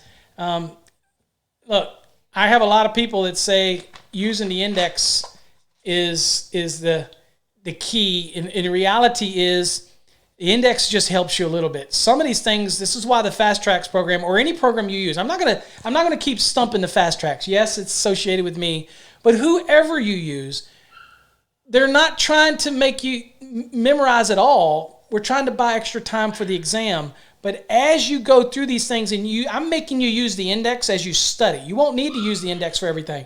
I'm making you use it because it gets you used to looking for terms and key terms and finding roots. That video I do about the roots, finding the root, if that worked every time, then nobody would ever fail an exam. You know? So, no, you don't always need to use the index, Jose. Like I said, a lot of these you might know and you don't need to use the index. If you're using the index, you have no clue. Now, sometimes I don't need to use the index because I know certain things. Like in the Fast Tracks course, we have index cards. So you might learn that overcurrent protection is 240. You might learn that motors is 430. You might learn that branch circuits is 210.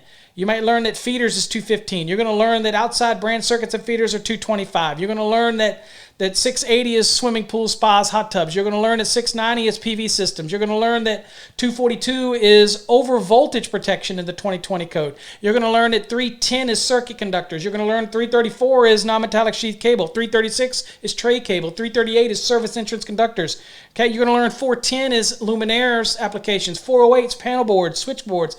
You're going to learn all these things so that you can just, doom, boom, boom, boom. You know what I'm saying? And that's what you get by going through the course. You start learning those things. You'll be able to do it just like I did it. Just like that. Thanks, Tony, man. Thanks for coming. I hope you got something out of it. Again, it was just an impromptu me coming online. Hopefully you found it beneficial. But I appreciate you. Thank you for coming and joining us. And hopefully the stream was better tonight for everybody. You should have seen a notice improvement. I hope you have anyway. So anyway, thank you for coming. All right. IT is already out the box with the 12 inches. Let's see here.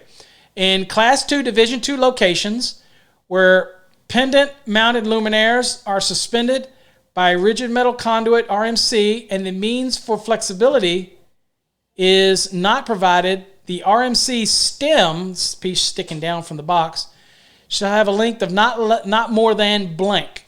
Okay. Well, first thing is we know this is Class 2 Division 2. So one of the important things to think is you have 500, which is hazardous locations. You have 501, which is Class 1. You have 502, which is Class 2, and you have 503, which is Class 3. Okay. So we're very much trying to answer a question right now in the hazardous location application of the code. So that's a trigger right there. Now, it says RMC, but that's not going to get you running off into RMC, okay? Okay, whatever article that's not going to get you there.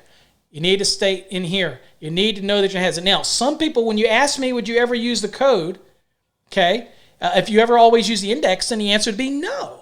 In this case, I know that Class 2 Division 2, if I'm looking for luminaires, I've got a trigger. Luminaire. So I'm going to show you how I do this. And it's hard to do it without the physical code book. But I would say hazardous location. I'll know that it's a Class 2. So I'm going to go into 502. I know it's dealing with something to do with the luminaires. So what I might do is I might go to my code. And I see there's some questions up here. I will answer those in just a second, guys. I promise. And I go to my code. And I'm going to go to 502. Okay, so in 502, this is what I call scanning. Okay, we know we're talking about luminaires. So if you can get in the area, and it's not very many pages when it comes to 502, right? Then you're scanning it, and I'm scanning the bolds, okay? And I'm looking for luminaire applications, okay?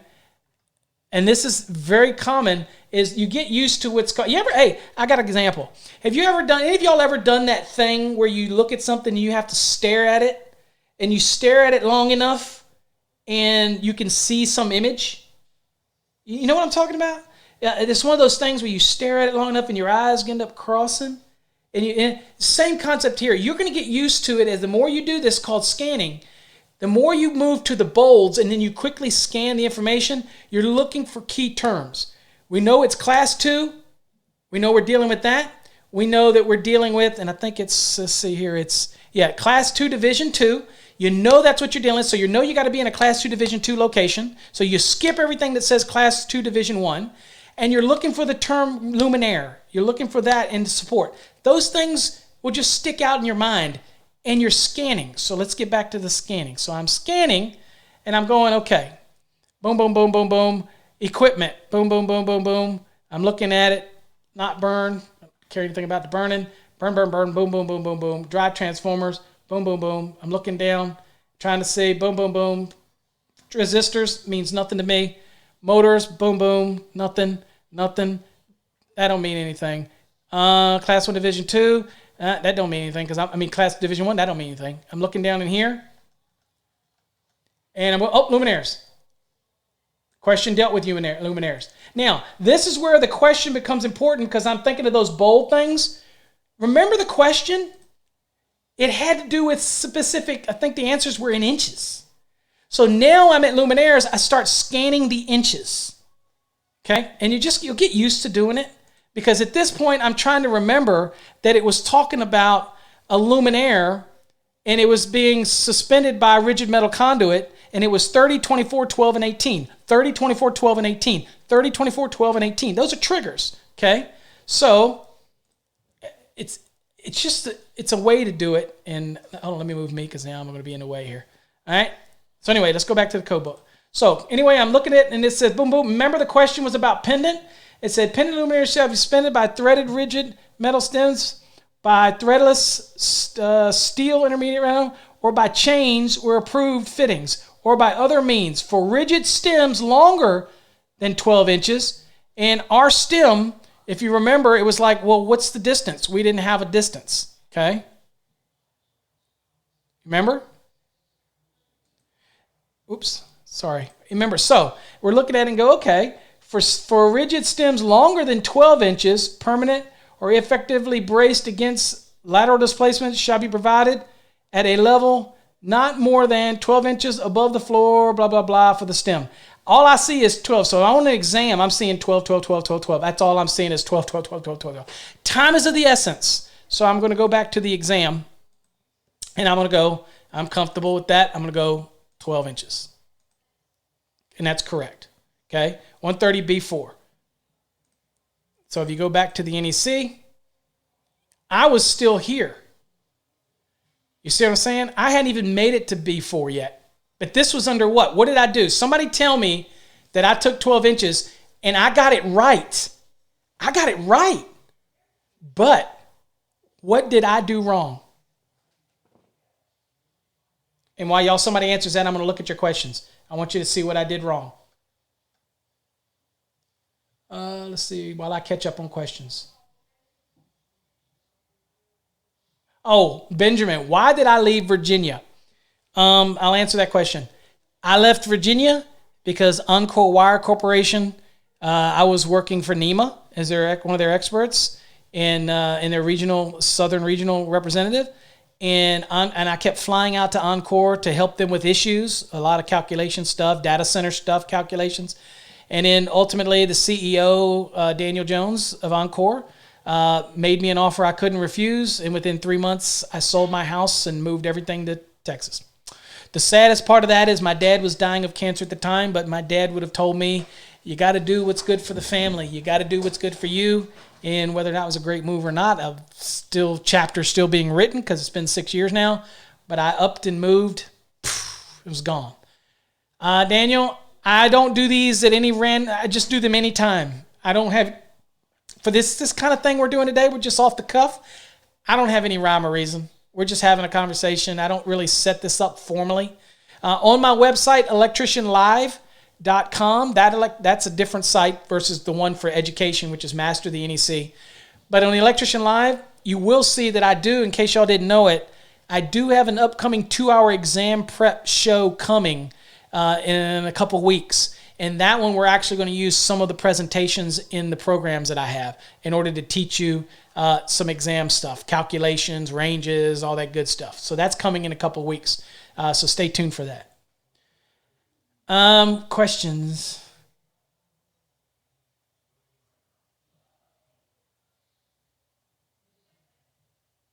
Yes, you do. You do need to look at them up in the code. So you use index, you use table of contents, and sometimes you simply use some of the terms that are in the question to help you get where you need to be. In this case, I use this example of getting there by using the actual hazardous location and knowing it was 502 and got there.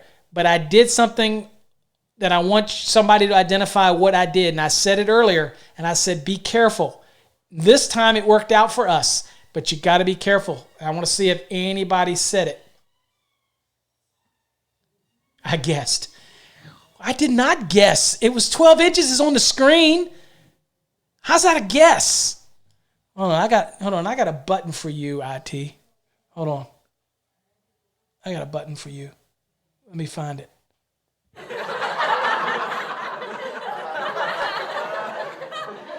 All right, Mohammed, what's up?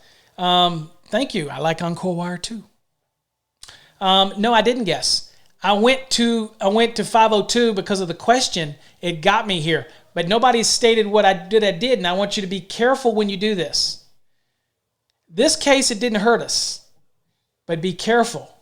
What I did was, remember the question was Class 2, Division 2? I found luminaire pretty quickly using the scan method. That's not guessing. That's a proven method. But when I got to luminaires, I was still under Class 2, Division 1. It didn't screw me this time, right? Right? But lucky for me, everything is still 12. I happen to know that anyway, but that still doesn't help you all. And that's why I want to make it clear. Don't make that mistake. Double check. Just because you get there and you get excited, God, luminaires. Make sure you still know you're where you need to be, because it conceivably could have been different. And I don't want you to miss an exam question just because of that. So read them, double check them, and just make sure that doesn't happen to you. Okay? You ready? We're doing another one? All right. For the purpose of calculating the general lighting load for a dwelling unit, the floor area should include all the following except. So, for example, on an exam, I just bought myself some time because I already knew the other one. I knew this one. I knew the one before it. I knew the one before that. Boy, I just bought myself a bank load of time. Well, you can too. If you learn the code, you won't have to look up every question. Okay? And I will tell you this, IT. Here's a good thing to remember about guesses. There's nothing wrong with taking an educated guess. There's a lot wrong with taking a wild, stupid guess. And so if I eliminate the obvious in a guessing scenario, I at least have a better chance of passing an exam, right? So if I looked at this question and I'm thinking to myself, I'm going, wait a minute. I know I got to count the square footage for the bathroom. That's in the middle of the freaking house. That one's out. Kitchens, really? Kitchen? You're not going to count the square foot in a kitchen? Obviously, it's part of the house. So those two I got away. So now I'm down to 50-50. And I've got an open porch, and I got an unfinished basement intended for future use. To me, this is a no-brainer because when it says that, it's telling me that, yeah, it's unfinished now, but you know that I'm going to finish that sucker. I'm going to put a big old TV. I'm going to put a video gaming system down there. I'm going to put a wine cooler. I'm going to put a beer tap. Shoot. And I don't even watch football, but I'm going to put football stuff down there just so I can tell people that come down there while I'm getting drunk that I don't play football and I don't like football. I'm just going to do it because if I'm going that far, I might as well just, you know what I mean. Anyway, so by process of elimination, A is your only answer. Because you know that the unfinished basement, when they say that it's going to be intended for future living space, then I got to count it. So this is an example on an exam where I do process of elimination, and the only answer can be A. Now, where do you find this? This is an example where we're doing calculations for dwelling units. And when you're doing calculations, as you're studying for the code, again, you got to remember that exams require you to have a certain amount of knowledge anyway. So there is going to inherently be things that you don't have to look up, and that's a good thing because I said, if you have to look up every question, you're going to fail. There's not enough time, as somebody astutely pointed out, right? So in this case, I eliminated 3 of them right of the way. So in that exam, in less than 5 seconds, I could have had the answer. And the answer is that. The answer, incidentally, if you want to find out about this, it's 220.12. That's where you would go, and that's where you look up for 3 VA per square foot and yada, yada, yada, and all that kind of good stuff. Incidentally, in the 2020 code, all of the stuff that was in 220.12 for dwelling units actually now moves down to 220.14. So, in case you didn't know that. See, we're mixing stuff all up in the 2020 code. That's a good thing. Oops, I got to answer it, don't I? All right, I almost skipped it. There you go. There you go, 220.12, like I told you. All right. See, I ain't full of it. All right, now, I didn't guess at it, IT. All right, now, determine the minimum. Okay, here's a good one. This is let me see. Yes, very much would be an easy one to be on an exam. Very much so. All of you that said A, you got it absolutely right. The other one, not this one. All right, so determine the minimum trade size electrical metallic tubing required to enclose 8 size 6 AWG copper conductors with THHW insulation were installed in a 60-foot conduit run. First of all, I don't care how long it is. I'm not being asked to do a voltage drop calculation, right? So I don't care. So if I'm on an exam, I'm going, I don't care. Don't need to know that. All right, so 2 ways you can find this one. You can do a little math, or since all these conductors are the same size, there's another way you can do it. Let's see if somebody answers it. Or Vaughn, did you answer it? You saying A? Okay, you're saying 2 inches? Okay. Or trade size 2. Okay. All right. Are they encore conductors? Absolutely. Abso-freaking-lutely they are. And A, got another A. I'll get a couple of you and then we'll go look this up. A, got another one, A. Okay, so the consensus is that it's A. All right, we're going to look it up. Okay, so 2 ways to do this for those that are preparing for an exam. For those that are preparing for an exam, I want to make sure that you know a couple ways to do this. Now, remember something. Informative annexes in the back of the code book, great guide. The D, Annex D, for example, for questions for an exam, can kind of get you out of a bind if you forget something about a calculation. You can go back there. It's not going to be exactly the same, but it might get you out of a jam, right? But remember that informative annexes are just, we got some C's coming. Matt's changing his answer now. On an exam, if you clicked it and you went on, Matt, you'd get it wrong. We have to think before we do it. All right, we're going to work it out. So I could go to informative annex C, and I can look because all these conductors are the same size. The only thing I'll remind you that obviously I remind other people all the time is that informative annex C only has to do when you're dealing with the number of conductors in a raceway that's not going to exceed the 40% fill. And they're all the same size, okay? Right? Has absolutely nothing to do with that being what the current is of those conductors after adjustment and corrections. We're only looking at what and how many we can put in a raceway, okay? And on an exam, do not overthink it. In this one, you wouldn't overthink it, but if I was writing this exam, I would probably put I'd probably put some extra stuff there just to throw you off. It's not a trick question, but I'd probably throw some crap in there just to throw you off to make you realize and go, dude, I don't care it's 60 feet long. What do I care? You didn't ask me about voltage drop. And voltage drop's not a requirement of the code anyway, except for emergency systems and things like that, fire pumps. But, dude, you're throwing me off. So let's work this out. So it's EMT and it's THHW. And I'll show you 2 ways that we can work this. Let's go to the code. Let me write that down so I don't forget. THHW. That's what you always should do, guys. I digressed it. You should write what you've got. I've got 8, 6 AWGs, THHNs.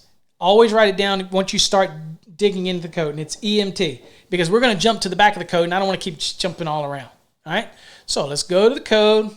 I'll move me out of the way. Look how light I am. I just ate dinner too. Look at that. All right, so I'm going to go over here, and I'm going to go first one. Since they're all the same conductor size, I'll go to informative annex, and then I'm going to go down to, now I want you to see something here. I'm going to go down to, what are we doing? EMT, right? Yep. All right, so the type was THHW, right? This right here. All right, so we said they were 8 number 6s, right? So we have to go down here to THW right here, 6, 8 of them, right, right there, 1 1/4. All right, so that's one way to do it. And if they're all the same size, you're thinking, whoop, whoop. There you go. You get to get one of these. Okay. God, that's too long. But more important for me is that you know how to use Chapter 9, Tables 4 and Tables 5, and you understand Table 1. And I have a video on that, but I'll give you a quickie on that. So first thing that I do is I'm going to go to Chapter 9, Tables, and I notice that I'm going to have over 2, so I'm at a 40% fill. We already know that, okay? I'm not worried about these notes right here, right now. All right, so now I'm going to go down to EMT, and we're lucky it's the very first one. So I'm over 2, 40% fill, but I don't know anything yet, okay? I don't know any of this yet. So now I'm going to I've got to go to Table 5 right here, and I've got to get me the approximate area in square inches for THW. It just happens to be we lucked in right there, okay? And so in this case, let's double check, make sure I'm not forgetting anything. You know, again, we don't want to jump the gun. Yep, the sizes we're looking at, 6 right here. Okay, so write that down, this value. And that is 0.0726. All right, and we had 8 of them, right? So we do that times 8. So I'm going to do it with you, as if any of you out there are actually doing this with me. Okay, I hate to do it alone, but hold on here. What did you send me? Oh, thanks, Matt. See how easy I get distracted? Matt sent me a connection on LinkedIn. If we're not connected on LinkedIn, guys, go to LinkedIn and connect with you. Great people over there. I love LinkedIn. 0.0726, like on the screen. Make sure it's still on the screen. Okay. On the screen, times 8, right? And that is 0.5808. You with me? Okay. So that's our value. Now, if there was other conductors in there that were different sizes, I just go find those, get their approximate area in square inches, and find their area. And if it's 2 of them that are, say, 2 gauge, then I find that area, and I do that times 2, and I write that down too, and I add them together. So in our case, it's 0.5808. So now I'm going to go over to Chapter 9, Table 4, like we were, and I go back to EMT. And remember, I'm in the over 2, so I'm in the 40. We saw that by Table 1 a minute ago. And now I got to come down and find one of them that at least has 0.5808 in it. And, well, I can't be right here because that's 0.346. And here is 0.59, and 0.59 is greater than 0.58. So I use 1 inch, 1 1/4. And that's how you do it manually. So if they're all the same, informative annex. If they're not the same, add all the conductors up, find their approximate area, then add them together, and then you come to this table. Okay? Simple. Not a problem. Only tip I will give you is if you're ever doing PV wire and you're doing it for a raceway, because yes, you can put PV wire directly in a raceway if you want. You can even direct bury it if it's listed for direct burial. You'll like this one, Matt. But if you want to put this in a raceway, you've got to contact the manufacturer so that we can give you the approximate area, okay? Because it's not in the code. It's a much thicker insulation. So the manufacturer has to give you that value. We like when you put it in a raceway because you know what? Even though it's ready for direct burial, people ask me all the time, your USE-2 conductors for underground service, or can we put them in raceways? And I'm like, absolutely, if you want to. I don't need no calls about how you damage the wire in the ground. You put it in a raceway and you'll protect it. Whoop, protect my wire, less problems we have. But it is rated to go directly in the ground, and so is the PV wire as well, if it's rated for direct burial. Okay? Yep, for PV, you could go XHHW, except you can't use XHHW from the actual combiner over to the actual arrays unless you're going to put it in a raceway all the way. If you're not and you got source output and all that, then they would have to be USE-2 or a PV wire. Of course, you knew that. But if you pipe it all the way, except what happens if you come up short and then you got to connect over to the strings and it's not in the raceway, then I would yell at you and go, oh, but you can't use XHHW. Can't do that. Can't do it. Can't do it. But all kinds of weird things you can do with PV. I need to do a PV class one night on here. All right, so I used to teach those all the time. So right there, we all agree? Boom. Annex C or Table C1.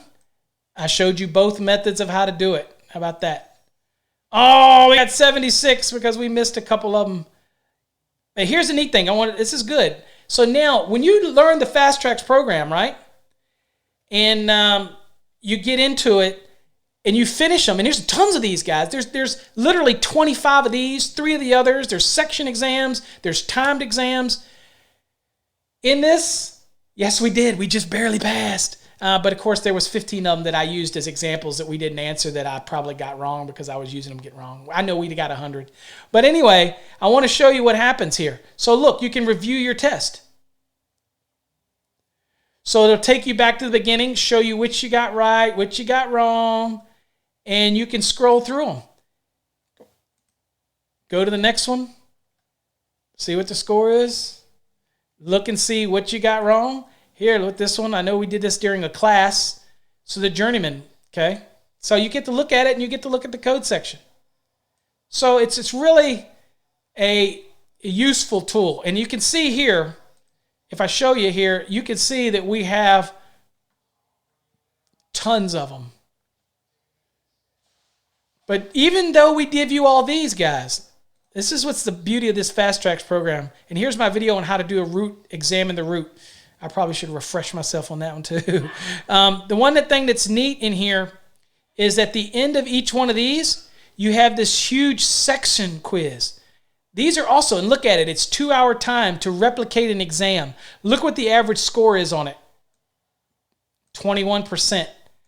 They are not easy. They really make you learn. Okay? So, again, that's another one. So, that'll be all kind of tonight. Hopefully, I went for about 2 hours. Hopefully, y'all got something out of that. You felt this was beneficial. If you have any other code questions before yeah, Daniel, go ahead. Let me get rid of that and come back to me. What's your question? Yeah, absolutely, O. The DeWalt's an excellent one as well. It definitely is a good one.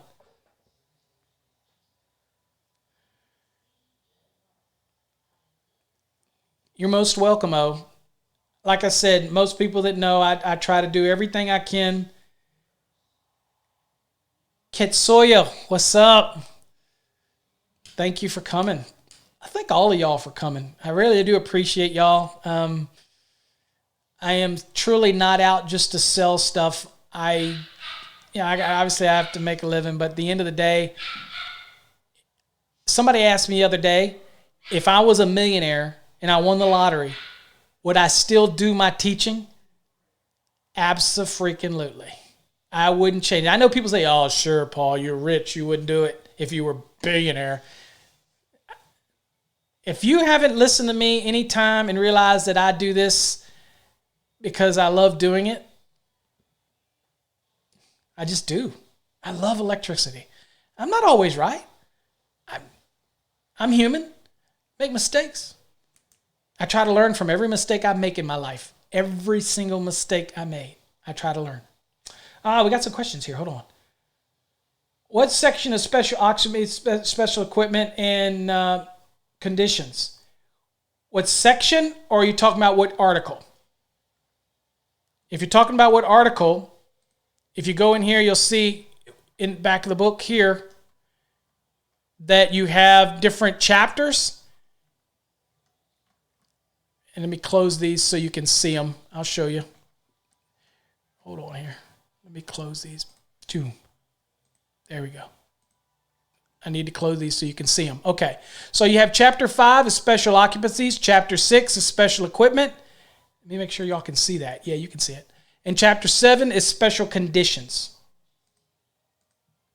Okay. So that's the different chapters, IT. And within those, you have things like special equipment is dealing with things like 680, 690. All that has to do with special equipment. Chapter 7 is special conditions, low voltage applications, class 1, class 2 circuits, and 725, all that type of thing. 500 special occupancies. Hazardous locations is one. Mobile homes, marinas, okay, all those type of things. All of those would be examples of special type of occupancies. Okay? Just close your eyes. Huh? Close your eyes. Let's see here. I'd be glued.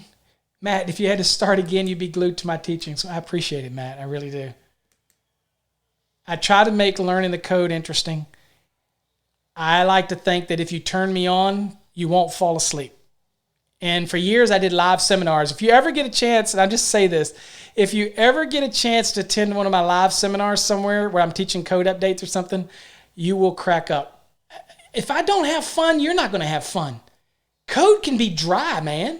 You got to make it enjoyable, especially you guys are already coming to this. So you have a passion for it. You need it. You love it. And I'm sure y'all, once you get your licenses, if you haven't got them, you're going to continue because you got that flame. I can't help it. I've had it for over 30 plus years. I can't help it. It can be So the quickest thing that I can tell you to get good with looking things up is there's no rhyme, perfect reason. You try to use the root format and it'll help you. And keep looking in the index. You'll be surprised after a week or two of doing that you'll remember the stuff that's in the index. And you'll go, oh, that's right there. Like how many people never were ever, if you got an issue about rods, electrodes, you know that rod electrode's in there. Rebar electrode, it's in there. Plate electrode, it's in there. You can go right to plate electrode. I mean, you'll never forget that. And all it was a second we did it.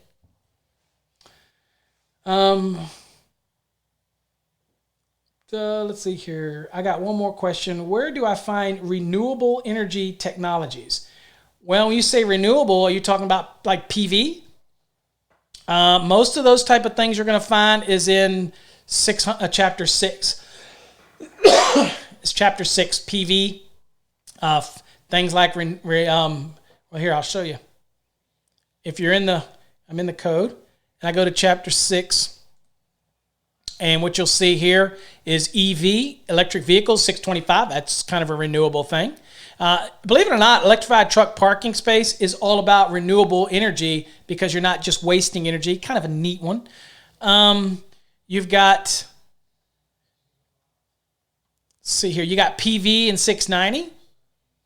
Okay, you got large scale PV in 691, which is kind of an extraction of 690 to cover things that we really didn't cover with large type of solar farm applications that really are part that are feeding it back to the utility, but they're still privately owned. They're not owned by a utility. If they would, they'd be outside the scope of the NEC. But they're large enough that they are pretty much contracted by the utilities because they're large, these megawatt systems, big systems. And here's fuel cell, that's renewable. Wind generation, that's all renewable. So basically, in your chapter 6 is where you're going to find the core. No, this is set 2017 because I didn't do one on 2020 because That's all my stuff's going to be on Patreon. In case y'all are not aware of that, I'm moving all my 2020 stuff to Patreon. I know that's... I'm going to be talking all the way back from chapter 1 all the way through that over on my Patreon. So you're going to get every little piece. So I used to do this years ago where I did almost every article or every section in the code. I'm going to be starting that again this weekend over on our Patreon. So that's a little different. You get there at paulabernathy.com. It is a donation, and it's a monthly donation. Unless you cancel it, we'll charge you every month. So if you're interested in that, but it'll be there. Whenever you're ready, it'll start building a catalog of stuff.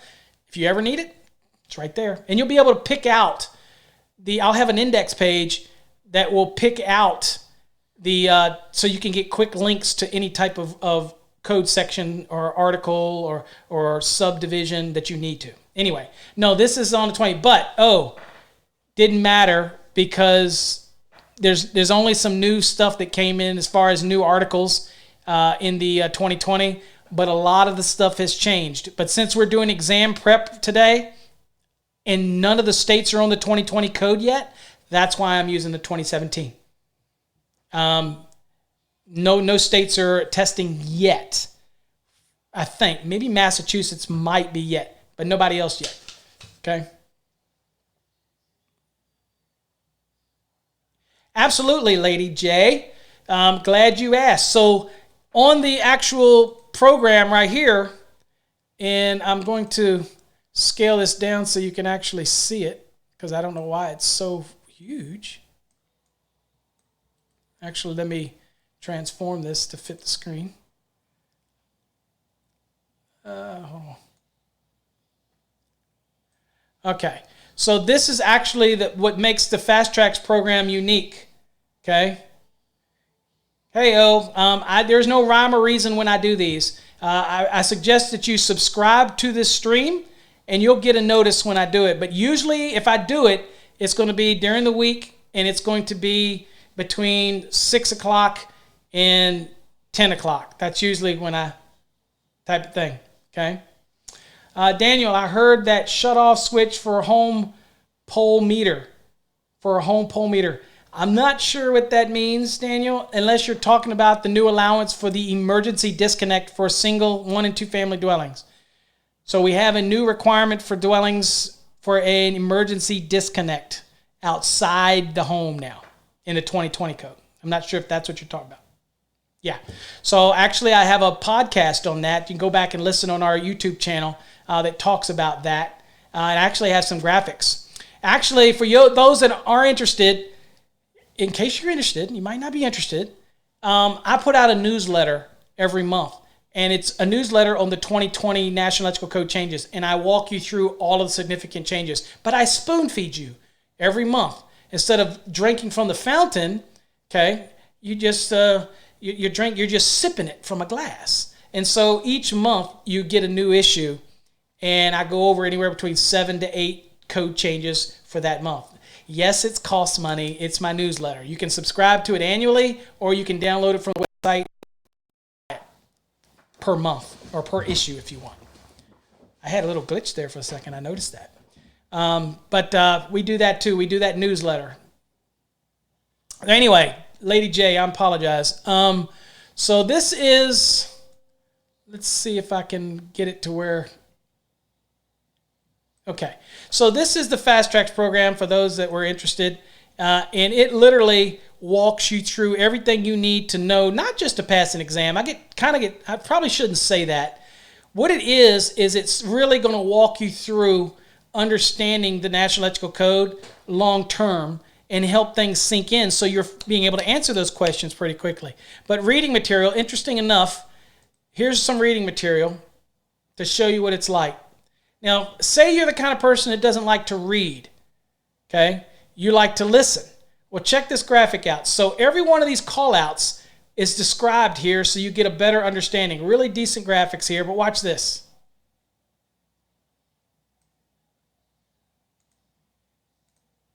Additional capacity can only be calculated when the plaster ring, extension ring, etc. is clearly marked with a volume or when it corresponds 14.16a. Okay. So you see that it has a feature that did any of y'all notice that I fixed the audio? Remember the other night I couldn't get the thing to play through? Any of you notice that? Any of you go, hey, Paul must have fixed the feed. I fixed that too. I figured out how to do that. Anyway, so hopefully y'all heard that. So if not, I got to go back to the drawing board. But this literally, you can listen to it. And I call it ballistic training. Trust me, it's proven in all the students that I've had, if you highlight it and you read it as it's bouncing, as it's playing to you, then you will retain it. You will get a better understanding of it. The other unique thing about our class, as you see, I was teaching a class here, is every time you see these brackets, you need to look it up in your code book. That's what they're there for you to look it up. Look up the table. So you read about it and you look it up.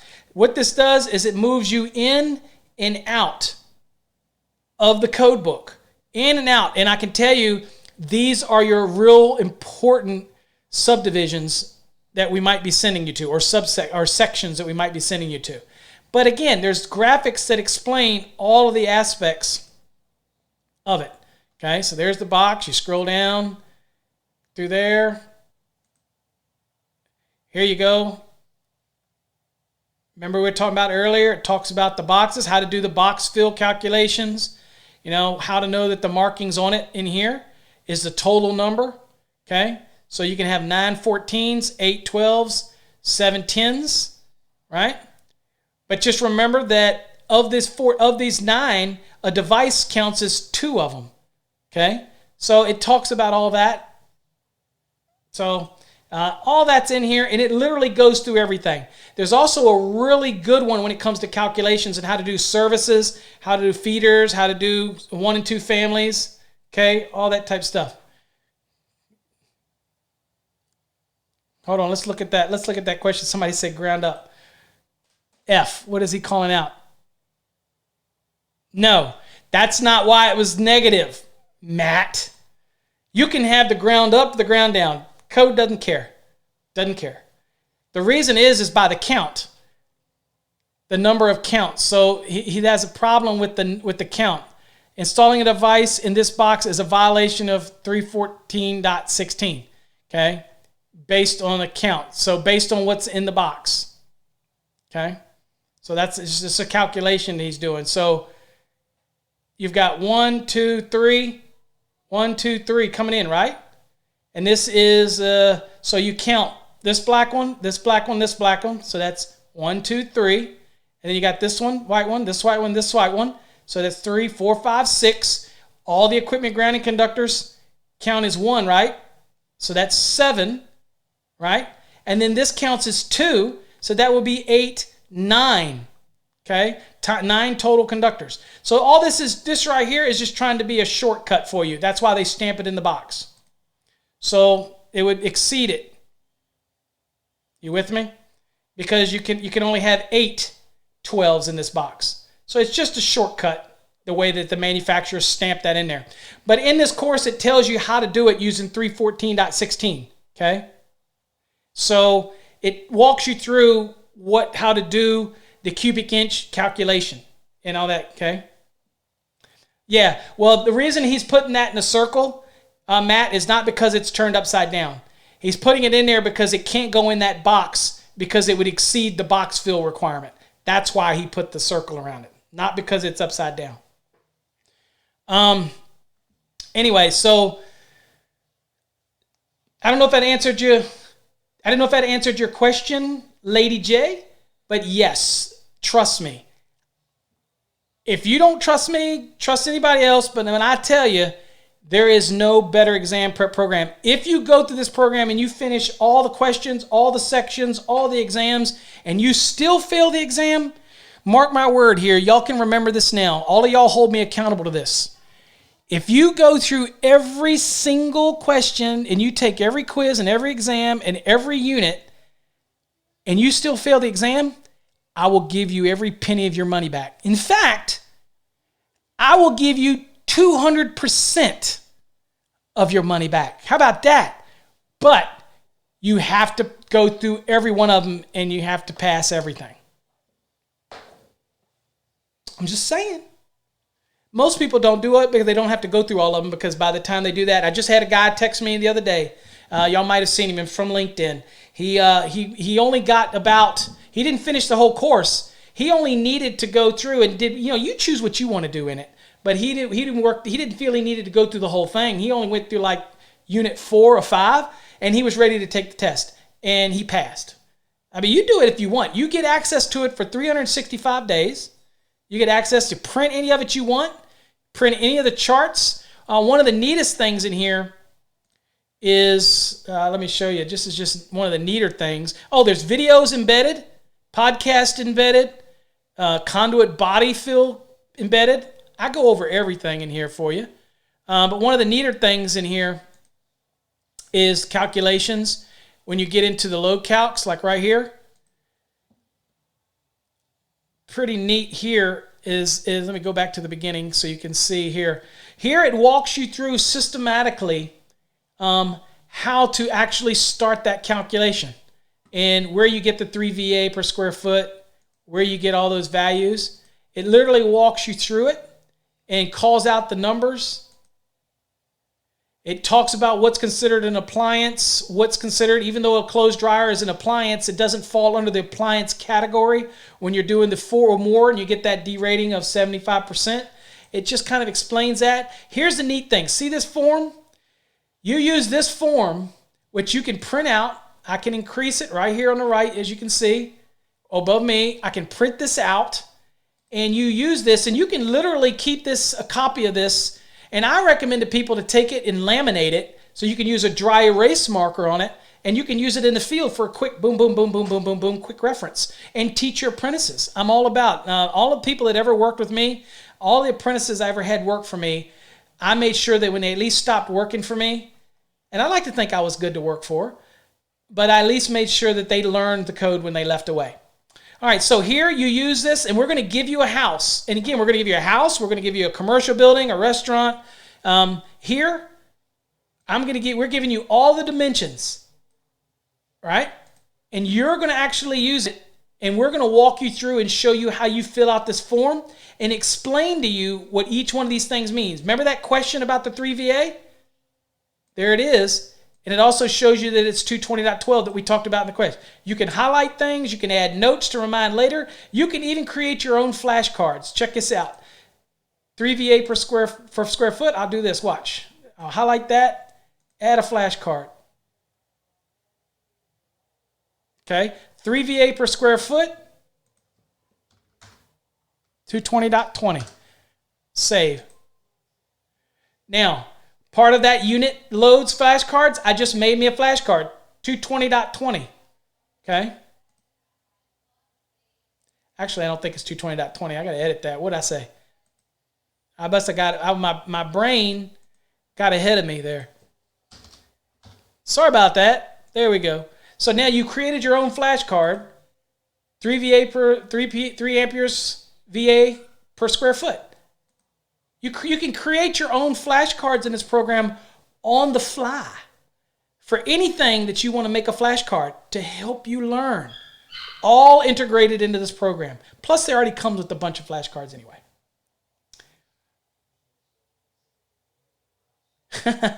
I'm in Texas. I still have my electrical contracting business. I do very little work. I'm really just maintaining the license. What I really do today is help people troubleshoot. I like to be called out on big jobs or jobs that people can't solve it, or I'll do some troubleshooting stuff. That's where local electricians will call me and say, hey, Paul, we can't figure this out. Will you come out and help us? Well, if I'm going to go do something on the job, I still have to have my license. And so I stopped digging the ditches 15 years ago. I don't dig the ditches anymore. But I'm out there in the field. I interact with the electrical contractors.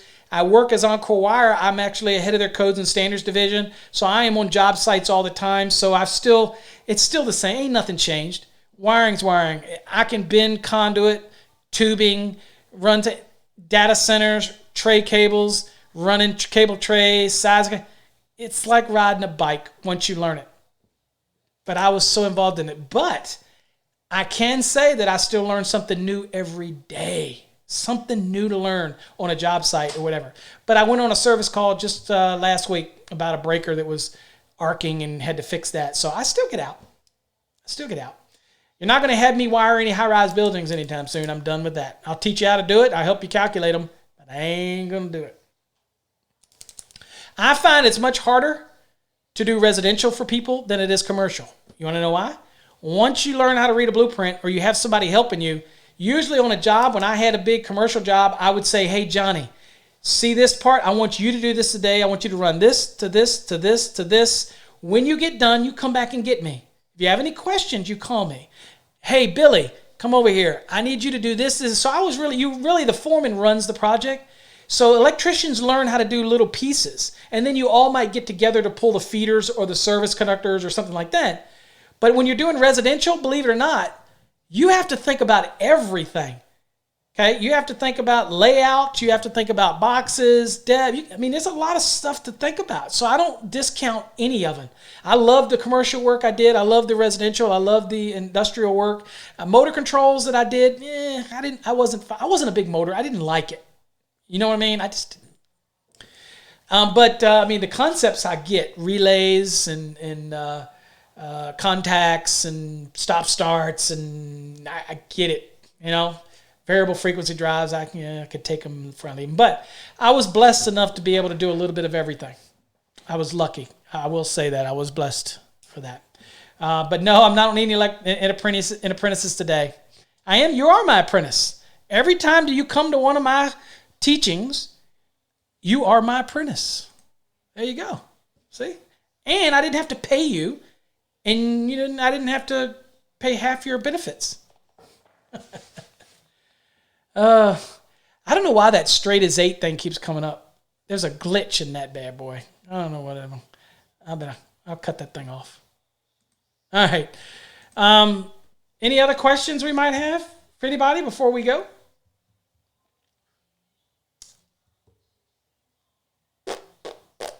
I am actually glad the stream went good and everything's streaming good and looks good. I best probably double check my stream to see if everything looked good. Everything looks good. So, a little bit of delay. Not a lot of delay. Well, I guess it is a little delay, isn't it? Huh. I didn't think there was a delay. Oh, well, maybe back to the drawing board. Maybe my stream is a little delayed now. I might have to change my settings. Anyway, hopefully y'all got something out of it. I'm gonna end this stream, and hopefully y'all learned a little something. I learned a little something. We all learned a little something. So, till next time, guys, make sure you tune in to our Saturday night. We're going to talk about Saturday night show on 8 o'clock Central Standard Time. Same place, same channel. We're going to talk about mad marketing tips. I did a show last week about starting a new business, and it started off really funky because of the software. But I have the biggest takeaway that I got from it was the people wanted me to do more on the marketing tips. So I'm going to do more on the marketing tips. Okay? So hopefully we got something out of that. So till next time, folks, don't please subscribe to the channel, and hopefully you get something out of it. And make sure my stream is... Yeah, it's still going, so I guess it was a serious delay. Oh, well. Anyway, hope you guys get something out of it. Till next time, stay safe. I appreciate you all. Take care.